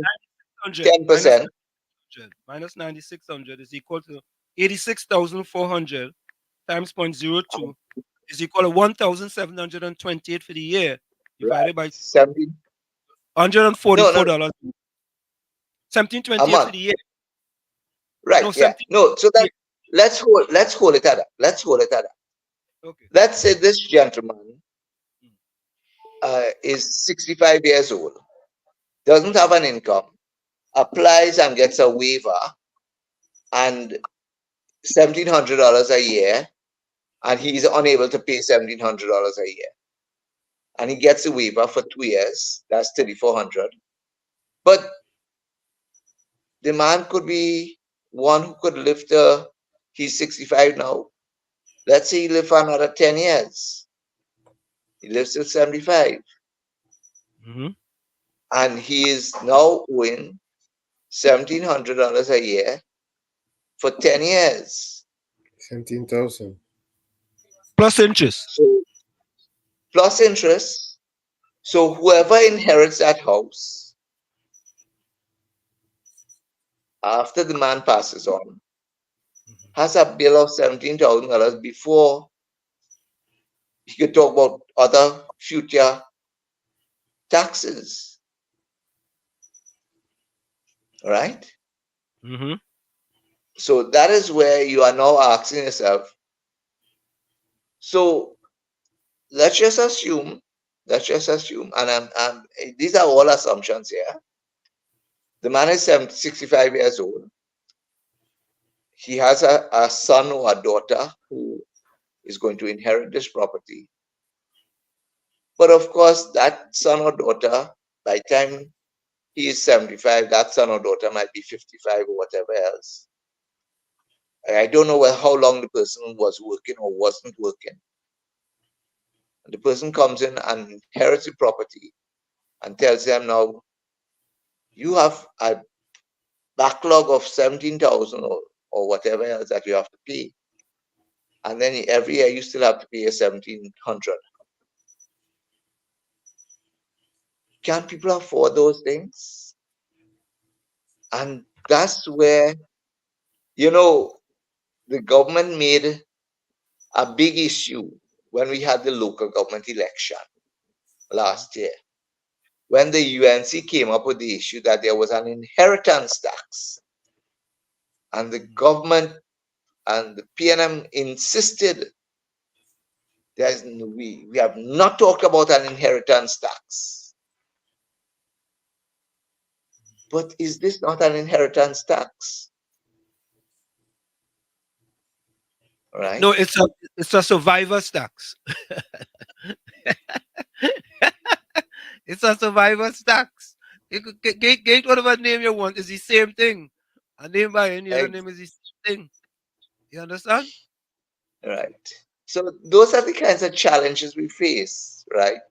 and we have to talk seriously about these things. Now, I like I said, and I will re-emphasize and underscore it. I am totally in favor of there is a need for property taxes, but you pay property taxes in order that you get services to your property. So yes, the garbage must be collected every day. The drains must be clean. The roads must be kept and maintained in a condition that is usable and passable and everything else. We paying property taxes for street lights and all of those things. All of those things, I have no problem in saying that we have to pay a property tax. My question is, however, how we arrived at whatever we are now charging people. And more importantly, what happens to those who can't afford? So in the case where the gentleman says, well, look, I can't pay $1,700 a year. I mean, you will work it on, they will work it on and tell me it's $150 a month, but still $150 a month, and I have to pay this thing. So, and I think in the instances where, for instance, you may have two old people, a husband and a wife living on their pensions, having a property tax, and guess what? Those are the people who, with the littlest and the barest of incomes, would be the ones who are so fearful that if we don't pay the tax, they will come and take we house. And it's in the law, right? If you don't pay for 5 years, the government could take it, right? It's in the law. So you have to pay. So out of your pensions that you are getting, whether it's old age pension or whatever else, these are the people who are going to have to look now and see how they could rake and scrape and get the monies to pay for the property taxes. Dr. Ragoonath, so if you listen to some P&M people, P&M pensioners, they have been saying, we want property tax. On certain radio stations, they've been, we have had audios from radio station where people calling the radio station and telling the radio host, we want to pay our property tax. And I said, the only place in the world that I hear people calling a radio station to pay property tax is Trinidad and Tobago. And the reason why they will do it again, and you see, this is where we come back to the most difficult challenge we face in this country. Our party politics has so much so polarized us that if we don't support our party to the hilt, we are deemed to be opposition. Which is where I started off and I said, once I bad talk the PNM, I'm an IUNC. Mind you, unfortunately, I just bad talk the UNC and the UNC just called me a PNM. So I am a nowhereian. It is just so unfortunate. But I one thing you said here, Dr. Ragoonath, that I cannot understand, and I'm hope that there is something that you may have missed, that the property tax is going to bring an increase in your water rates. I want to hope that, because another rate increase, Dr. Ragoonath, another rate increase, where does it stop? It doesn't stop. Who tells you it stops? Or it doesn't stop. Right. Just remember, within the next, we are told that cabinet will determine within the next month or so what would be our new electricity rates. And our institutions have a nice way of putting things in the same way Coleman would have put it. I raise gas prices once, they're right. I raise it twice, they're right. I raise it 3 times, they're right. Yet, well, maybe I can raise it again, right? What nobody told us Oh, I shouldn't say nobody. What is the fine print with regard to the electricity rate proposals? You know, the electricity rate proposals by the RIC, what we've been told is the base rate for the first year. And there are supposed to be incremental changes in electricity rates over a 5-year period. But that is in the fine print. We are reached there yet. Now, we could always say that we could trust the government, that when the government does increase the electricity rates, they will tell us this is for the whole 5-year period. We could trust the government, or we could hold on to that trust and say the government will do that. But the RIC did not say that. The RIC said this is the proposed base rate for the first year, and there should be incremental increases as we go forward to make sure that TNTEC is financially viable to continue to provide a reliable supply of electricity. Those are some of the things that, when you look carefully, and you ask whether we're going to continue to pay increase and increase and increase, yes, we're going to continue to pay increase and increase and increase, because that's the way the institutions work, right?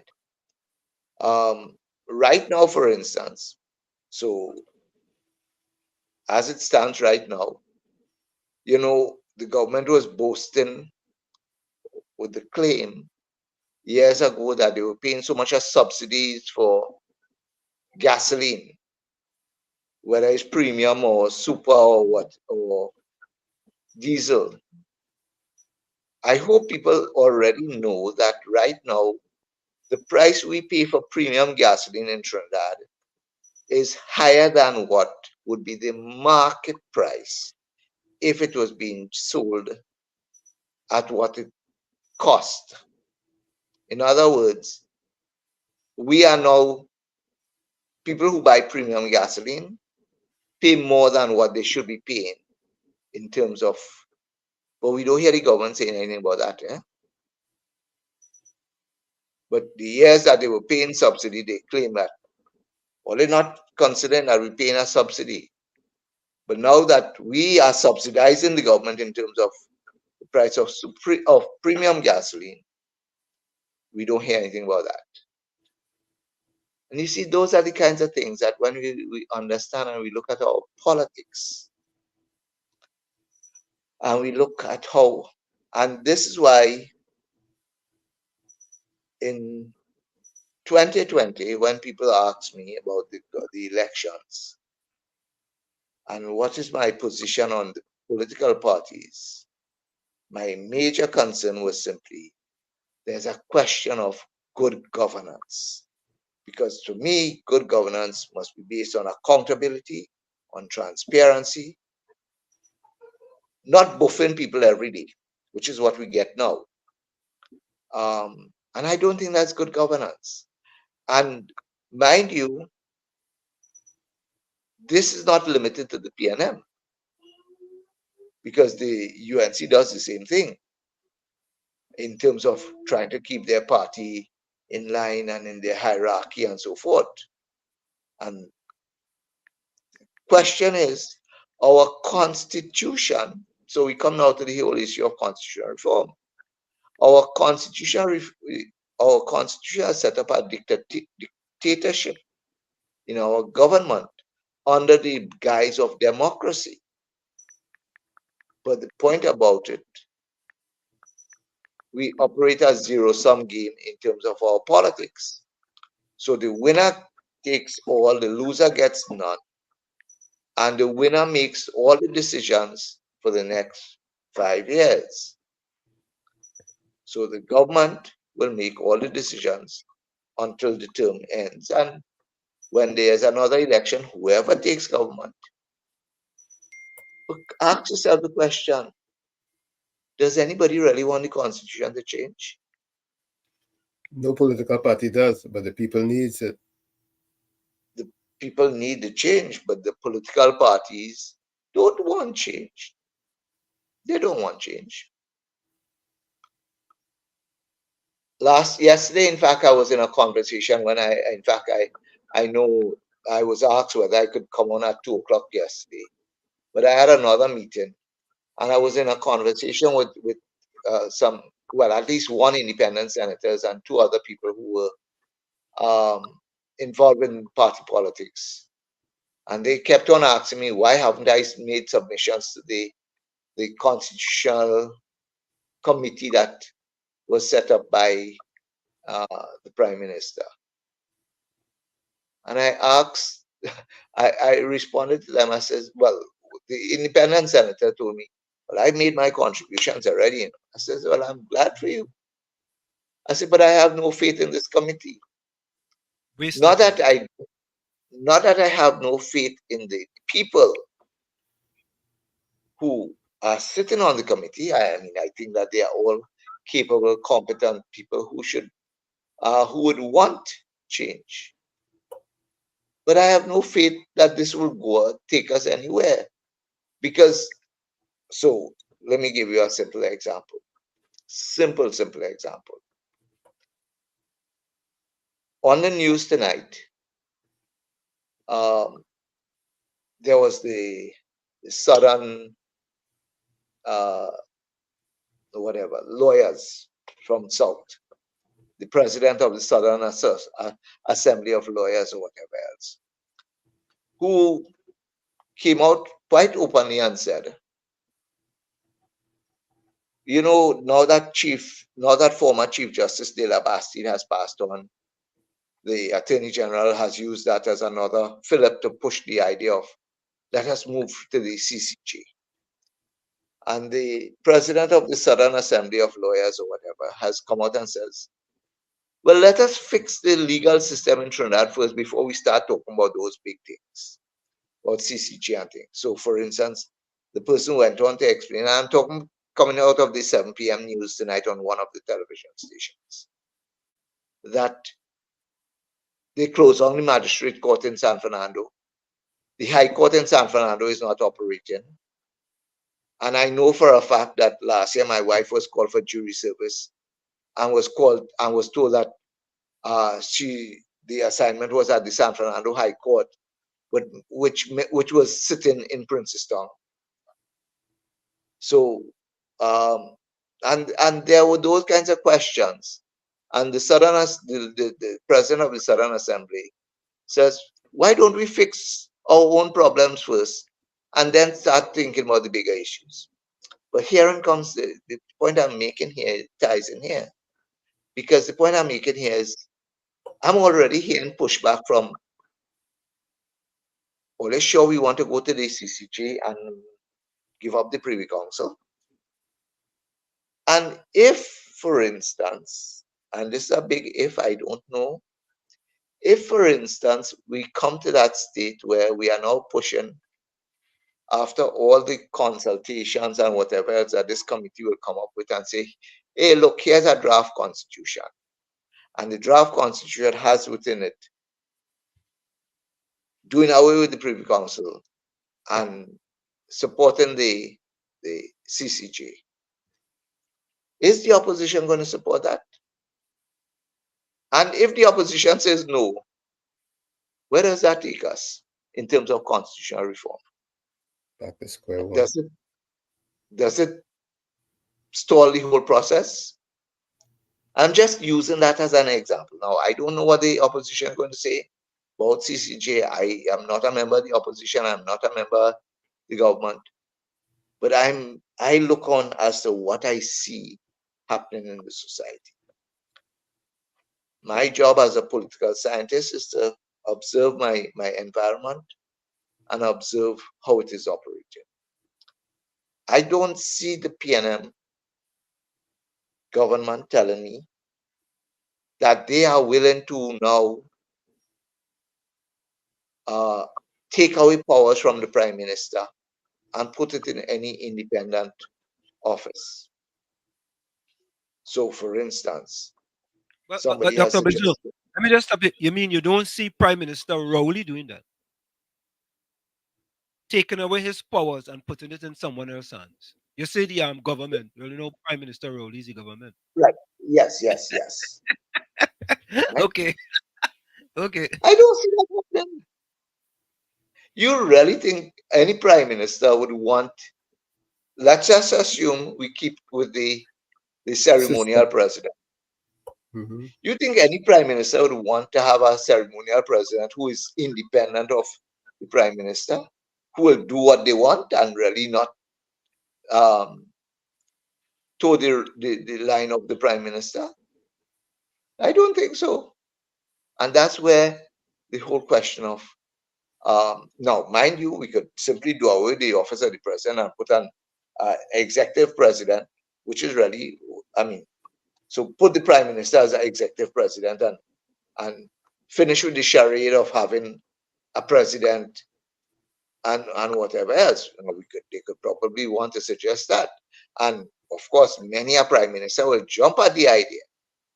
Me, president, me no longer prime minister, and no, I am not accountable to no one, which gives me what people may want. But that is now going to lead to a whole other kettle of fish that we have now to deal with. Another Pandora's box will be open. And are we sure we really want that? So there are lots of issues in Trinidad and Tobago that we have to deal with. And unfortunately, I don't see constitutional reform as being pressing for this government. The government was forced to do something because after Basil Pandey died and Pandey was the one who was pushing for constitutional reform, they thought they'd play into the mood of the country and the sympathy that we had for Basil Pandey and say, let us talk constitutional reform. But do they really want constitutional reform? No. When a prime minister, when you're talking constitutional reform, and you see this the other side of it, okay?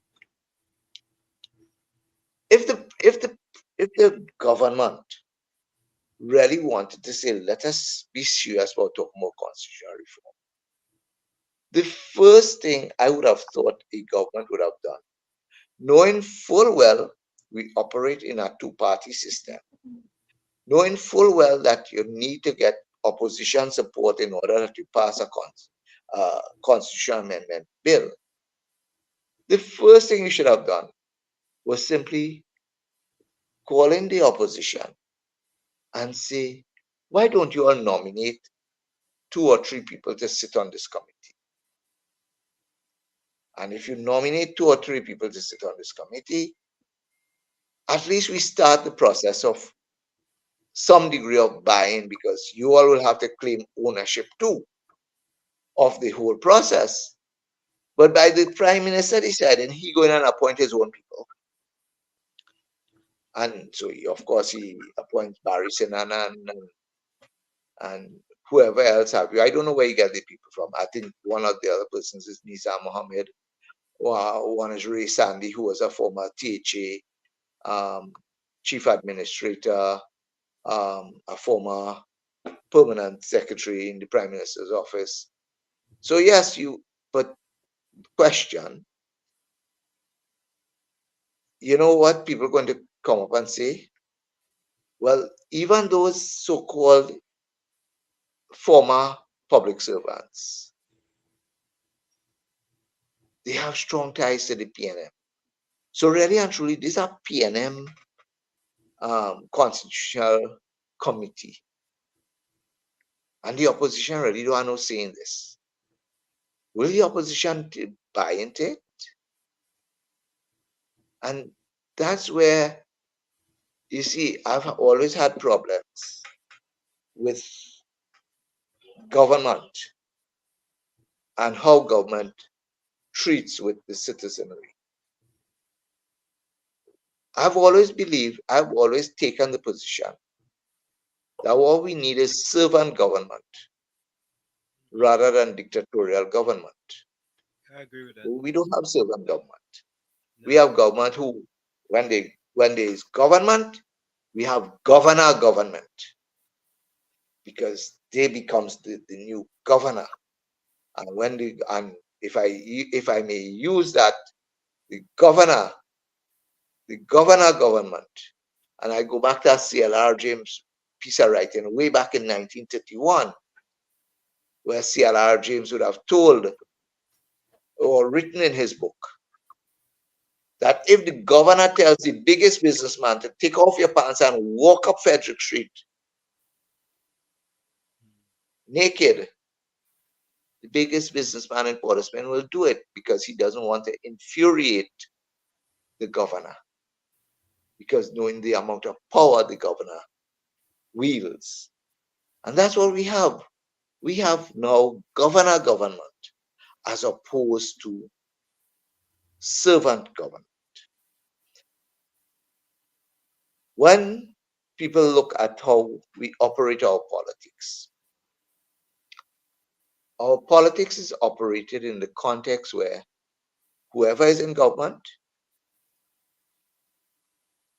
they're in charge. I mean, I don't know if you all remember the headline, but there was the headline with Shamfa Kojo in the early days of the administration.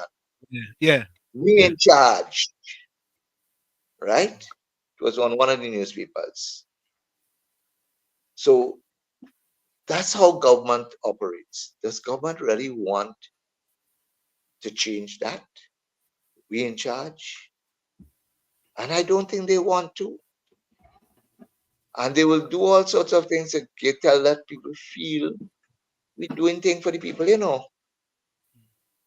But do they really want to do things to the people? You know, with that in mind, with that in mind, Dr. Bishnu, do you think this PNM government is the most destructive PNM government in Trinidad and Tobago's history? I wouldn't dare want to compare this government with other governments. Every government has their own pros and cons, right? I wouldn't say they're the most destructive.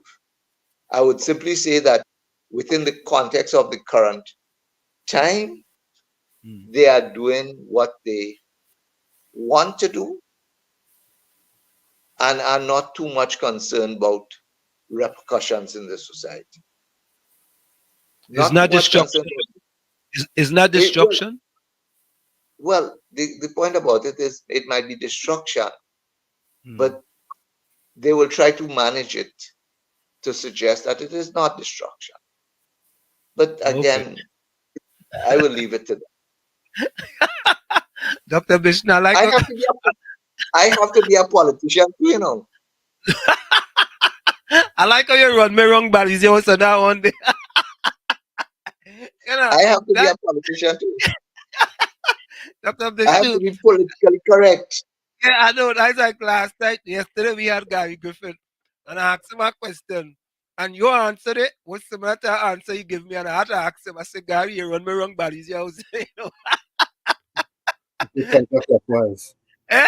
What's that? He said counterclockwise. Yeah, he said counterclockwise. That's a good one. But last one before you go. Dr. Bishnu, if we are talking about local government reform, let's say, for example, the San Juan Laventille Regional Corporation normally used to get a 20 million subvention from the government. And due to the properties located in that area, they only they have a shortfall, they have a deficit of $10 million. What happens to the other 10 million? And if another place have a surplus in that they used to get 20 million subvention and now they collect 30 million, what is the difference between the deficit and the surplus? Okay, so let me answer that anti-clockwise. Since we're into this clockwise thing, right? Let me answer that anti-clockwise. Okay. The property tax, as at this point in time, is not directed solely to the local government authorities, right? Start there. Second point,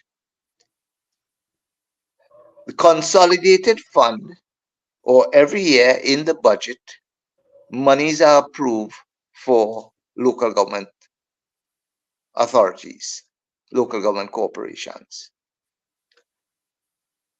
In the context of simply saying, and I like I say, I'm answering this counterclockwise because I don't really, I should very well, I could tell you that I cannot say this with a 100% surety, but I am almost certain that I am on the button on it, but I am not 100% sure. If, for instance, the Sawa Lavantil, as you would say, Sawa Lavantil has this year has a budget of $120 million. And Sawa Lavantil property taxes are collected and they get in $80 million. There's a deficit of $40 million. The government will continue to give Sawa Lavantil the $40 million to make up the deficit, but they wouldn't give them the $80 million. In other words, does the budget of Sawa Lavantil change? I don't think so. You see, but these things are not clear at this point in time. But I don't think the budget will change significantly. What it would mean is simply they're going to now tap into property taxes to pay some of their bills. But that doesn't mean the budget is going to change and they're going to get an extra $80 million that they could use for developmental works or whatever else. I don't think so. It's the same money. It just whether. What about if there's a surplus now? What about if Samuel Lavantil used to get 120? Let's just use Samuel Lavantil. They used to get 120, right? And now they collect 140. There's 20 million surplus. They don't get that extra 20. They still just get the 120, right? 120 million. Who's collecting money? Central Consolidated Government. No. And let me just qualify what I just said, right? Yeah. If I am to believe what Colin Bird said last week in the Parliament, he said something to the effect that property taxes are only to be used for developmental expenditure,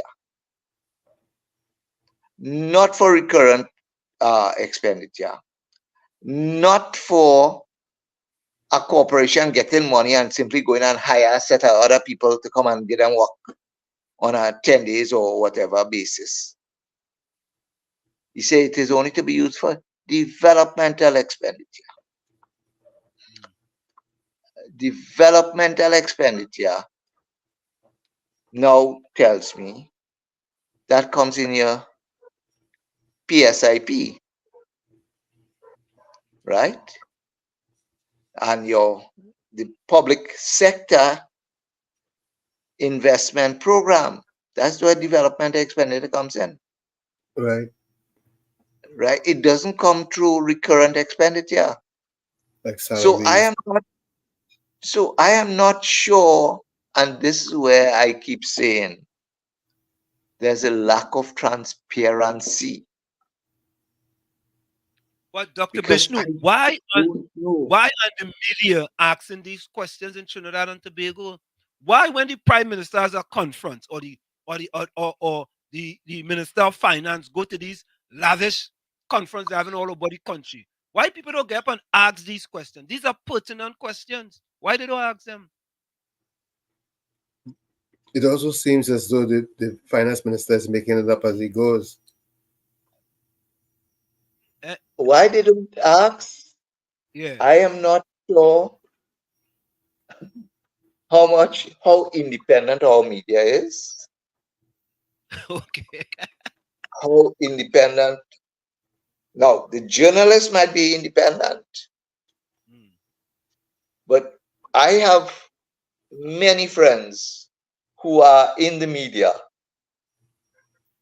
who complain to me bitterly about their various editors and managing directors telling them what they could put and what they can't put. Until yesterday, I was telling you I was talking to an independent senator, and an interview which a journalist did for one of the dailies, which would have raised a lot of pertinent questions. And after the person did the interview and did the story, the management of the media house said it's not going to publish it. Yeah, you can't publish that. Hmm. So we have space to earth. We have problems. We have problems. Yeah, we have problems. Well, Dr. Bishnu, I want to say it's always a pleasure when you come in here. You still issued a bombshell here. So, you might be a popular face in the media with telling the people that property tax comes and you're gonna have a raise in your WASA rates. I didn't hear that anywhere else before. So you give us a good. That was some good. What kind of sauce, boy? What kind of sauce that fella sing again? Explainer. What was that? No explainer. Oh God, all rounder. Garlic. Oh, garlic sauce. You go eat some good garlic sauce there, Dr. Bishnu.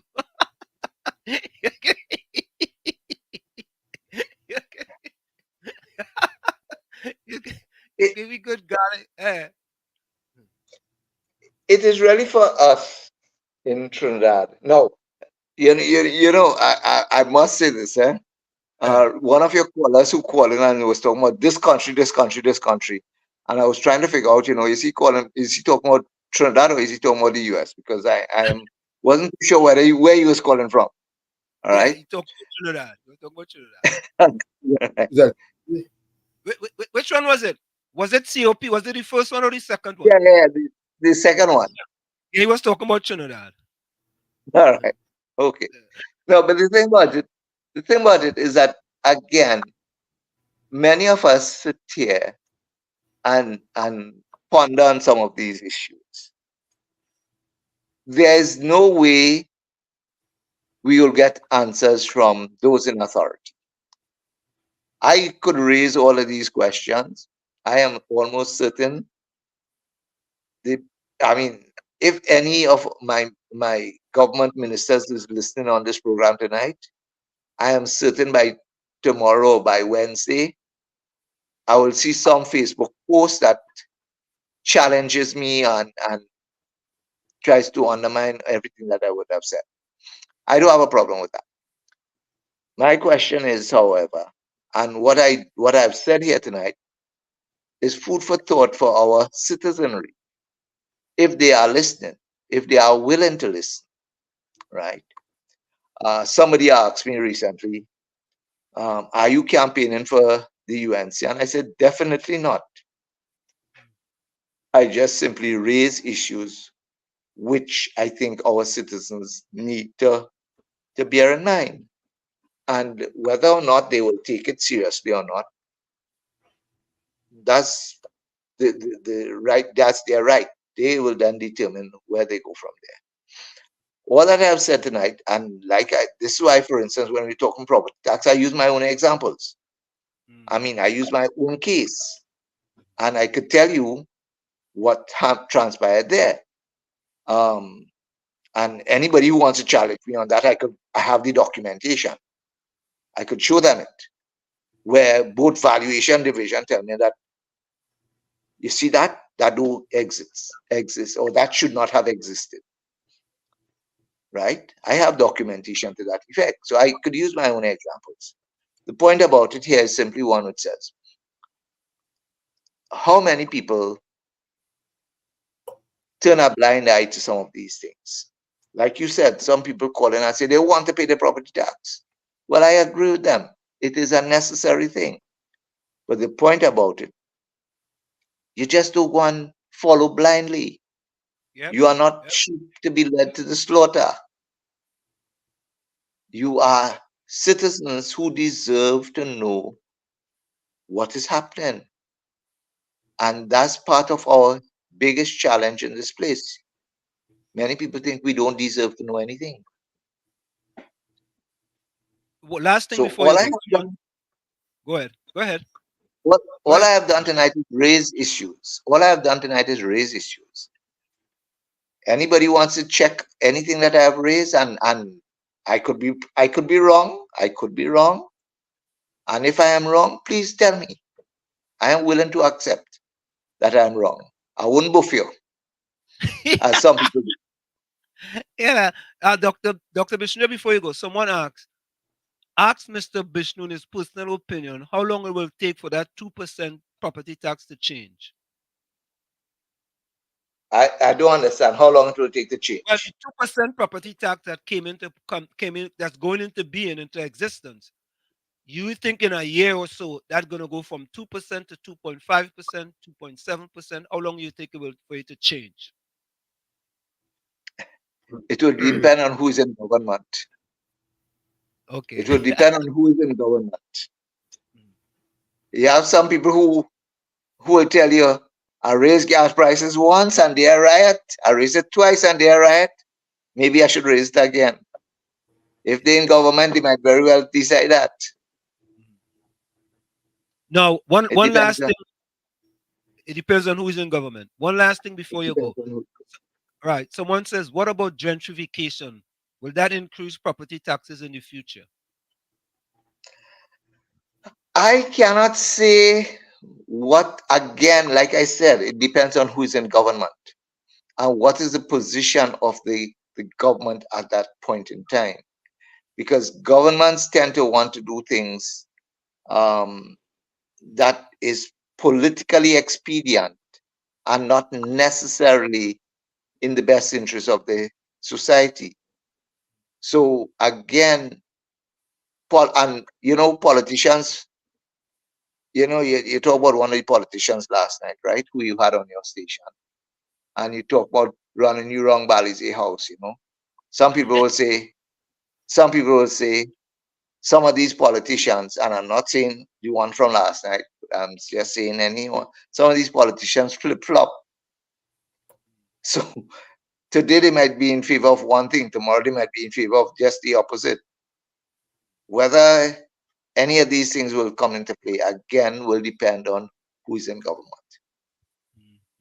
And mind you, when I say who is in government, it doesn't necessarily mean the party have to change. You're talking about personalities, because my own personal opinion, and probably this is another one of the, well, this is not a bombshell but rather, and this is not any kind of a shell that I'm going to drop, but we've all heard Keith Rowley say he's looking to bow out. I don't believe that. We might have a different leadership in the PNM. And you might have a leadership who may want to squeeze the people and get blood out of stone. Wait. Or Dr. Bishnu, to squeeze them more than they're squeezing them right now. Oh God, Dr. Bishnu. Oh God. They're looking for blood. But I just said that quickly before you go.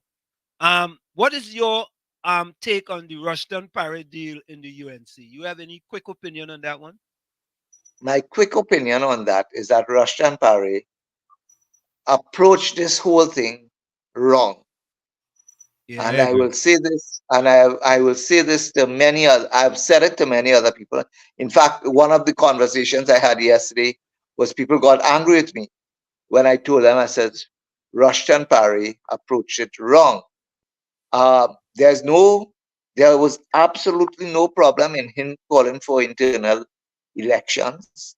But what he has done, and the approach that he took, and this is the point I'm making here, the approach that he took by calling a media conference by having a head table with other UNC people on it, by having in the audience, how should I put it, dissidents who are dissidents to the current leadership. They might be UNC supporters and UNC members, but they are dissidents to the current leadership. By putting all of them in one room, what he has done is created what could be called a faction. And a faction which wants to have an coup and overthrow the leadership. Whether that is so or not, that's the way it appears. What transpired thereafter was when Kamla Prasad Bisesa went on the offensive, which I don't think they expected. And once you went on the offensive and start calling them wannabes and those kinds of things, anybody who was in support of that faction, who was not present at the media conference, had to back down and find themselves back to where they were. Now, herein comes the question. Herein comes the challenge. Assuming that Kamla Prasad Bisesa and the current executive decide, well, let me put this to the test. And let me go and call an internal election. And they go and call an internal election. And you see, I was trying to explain this. I was at pains yesterday to explain this to some of those UNC supporters. The challenge here is simply, if you look at the history of voting in the internal elections of the UNC, the bulk of the voters comes from three constituencies: Siparia, Oropuch East, Oropuch West. Those three constituencies, which are the bulk of the voters, now that's not the membership, I'm talking to people who will actually take time to go and vote. The bulk of the voters who come from these constituencies are hardcore loyalists to Kamla Prasad Bisesa. So if she wants to put this to the test and call her internal and could guarantee that her loyalists comes out there and vote for her slate, which she will obviously put forward, which she has done in the past and will continue to do, and thereupon ensure that the slate that would have the Russian Paris and his supporters and all the people who were supporters of him, wrongly and soundly defeated. What is their future in the UNC leadership? And that's where I said the approach. Now I am making it quite clear. I am one, again, I'm a political scientist. I'm one who believes in the same way I believe in property tax, the same way I believe once you have a constitution, you follow it. And you can't follow your constitution and you abide by your constitution. And your constitution tells you elections are supposed to be held. I am all in favor of elections being held. And if you are staying in office beyond your term, that is not acceptable to me. So that is where I stand. So I am saying, yes, I'm in favor of the election. The approach, however, that Rushdan Pari adopted is a totally wrong approach. And it tells me three things. One, there's a level of naivety on his part and part of his supporters. Two, you don't understand the culture, the true culture of the vote, the support base. Because UNC will boast they have 100,000 members. But in an election, internal election, if 20,000 people come out and vote, that's plenty. And the third thing that the UNC has been, that some of the supporters of Rushdan Pari, and they have been touting.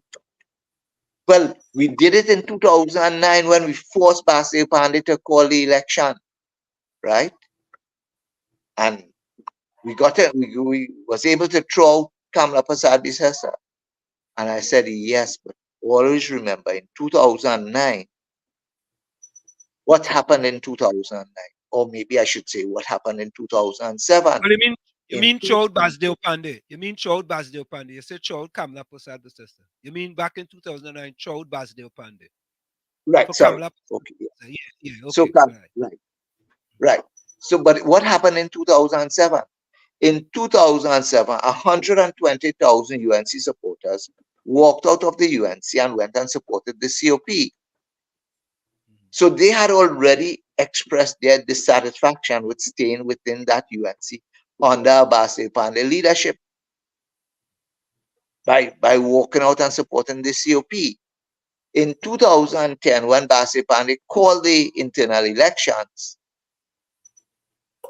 100,000 of those people who had walked out and gone and joined the COP still held their UNC membership cards and went and voted against Basdeo Pandey. That's why he lost. This time around, and you cannot draw that analogy, what happened in 2010 to what is happening today, because what Russia and Pariande don't have is they don't have that block of people who has already signaled their refusal to continue to support Kamla Prasad Bisesa, because once that bell rings, Kamla loyalists who's going to come out and support her. And there are many people who still are very much so loyal to Kamla Prasad Bisesa. She's the first woman leader of the UNC. She's this, she's that, she's the savior of the UNC. And they're going to come out and support her. So that's why I say Rushdan Pariande approached it wrongly. Now, again, I emphasize there's a need for the constitution to be followed and elections to be held. Whether it will be held or not, that's up to the UNC. I'm not a member of the UNC. I cannot tell them what to do. And I will not, like some media houses have asked me, who would I support for leader of the UNC? I said, that's not my business. Whoever the party wants, the party will select. I cannot tell them who to select for leader of UNC. Simply, I would not tell the PNM who they should select. That's their party business. I am not a member of either. Dr. Bishnu Ragoonath, we want to thank you so very kindly for joining us. So, Always so much. You've shared quite a bit with us tonight. We appreciate it. And to all your listeners and anybody who wants to fact check and probably tell me that I am wrong on certain things, please feel free. I am willing to take any concerns. And if I am proven wrong, I fully apologize. Thank you so much. Thanks again. Thanks again. Good night. It's a pleasure. Okay, bye-bye. Good Take care. night.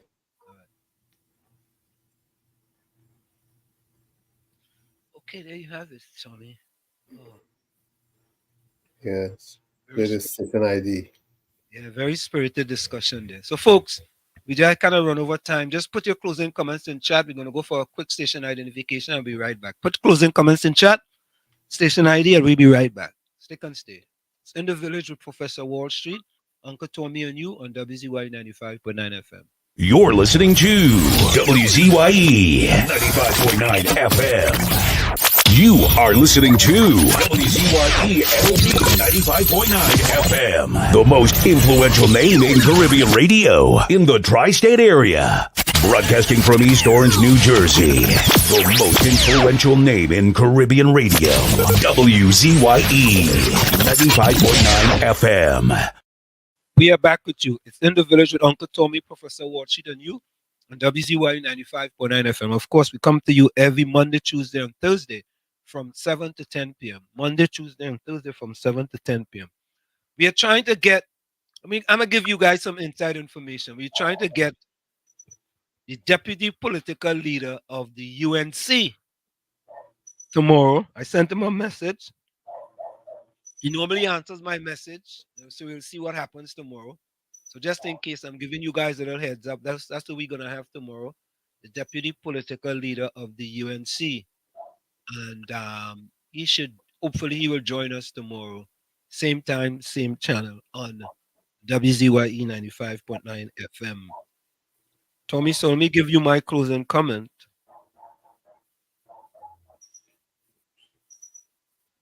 Tommy, I think I just wanted to say that it was an April Fool's prank regarding Jack Warner's extradition. There was an April Fool's prank that Jack Warner was extradited. It was just an April Fool's prank. So Jack Warner is still alive and well in Trinidad and Tobago. So my closing quote, it's going to be okay in the end. It really is. All the worries, anxiety, and stress you feel right now, it's only temporary. Have faith and keep going. Nothing good comes easily. From where I sit, this is it. The clock on the wall says that's all I like to say, but I've got to go. Remember, hard work beats talent. When talent does not work hard, and for every 60 seconds of anger, you lose 1 minute of happiness. Remember, your circumstances may determine who you are, but you are responsible for who you become. See you. Same WZYE time, same WZYE channel. Later. Go ahead, Tommy. My quote is by Martin Luther King, and it says, "We must accept finite disappointment, but we must never lose infinite hope." We must accept finite disappointment, but we must never lose infinite hope. Like I say every session, you have to become the change you want to see. You, that man in the mirror. However, if you look in that mirror and don't like what you see, do not blame the mirror. Never look down on your brother or sister unless you give them a hand up. Love you all. Be safe. See you tomorrow, God willing. Thank you. And we'd like to say thank you to all of you that join us. Tell a friend to tell a friend to tell a friend. We are here and we're going to bring truth to power to you. You know, as we said, we originate, we don't imitate. It's in the village with Uncle Tommy and Professor Wall Street on WZYE 95.9 FM. And of course, in the future, folks, you can send your voice notes as well. You know, and, you know, we're going to keep it going. You know, we're going to bring facts, not fiction. So I saw one closing comment from Mr. Florida. There comes a time when you have to choose between turning the page or closing the book. Well, that's so true.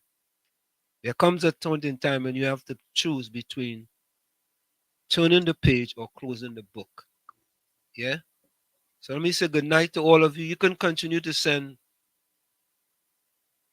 Martin Lewis, welcome. He says, send Petrochin, shut down pressure in South for the youths. Martin.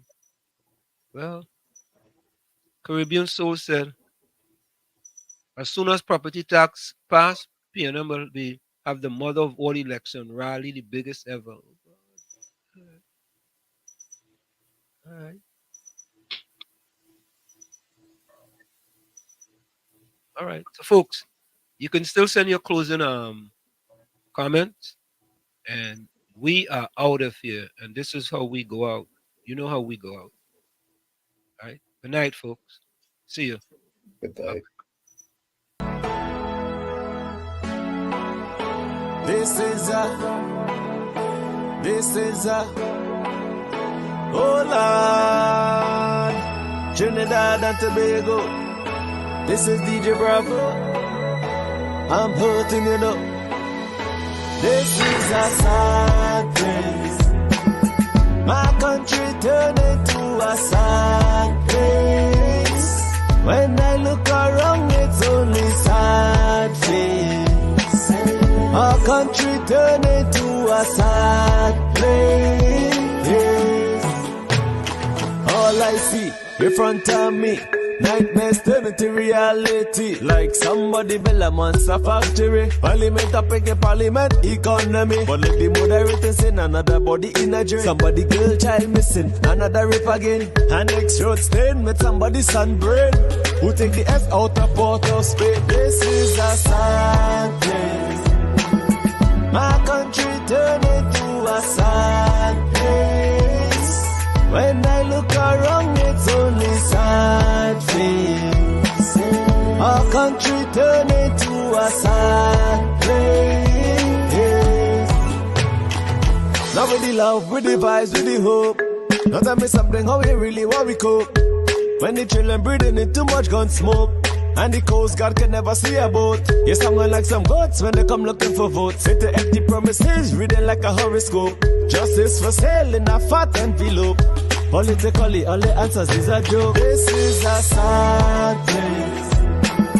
My country turned into a sad place. When I look around, it's only sad face. Our country turned into a sad place. All I see in front of me, nightmares turn into reality. Like somebody build a monster factory. Parliament up in the parliament economy. But look the moderators in another body in a jail. Somebody girl child missing, another rape again. And next road stain with somebody's son brain.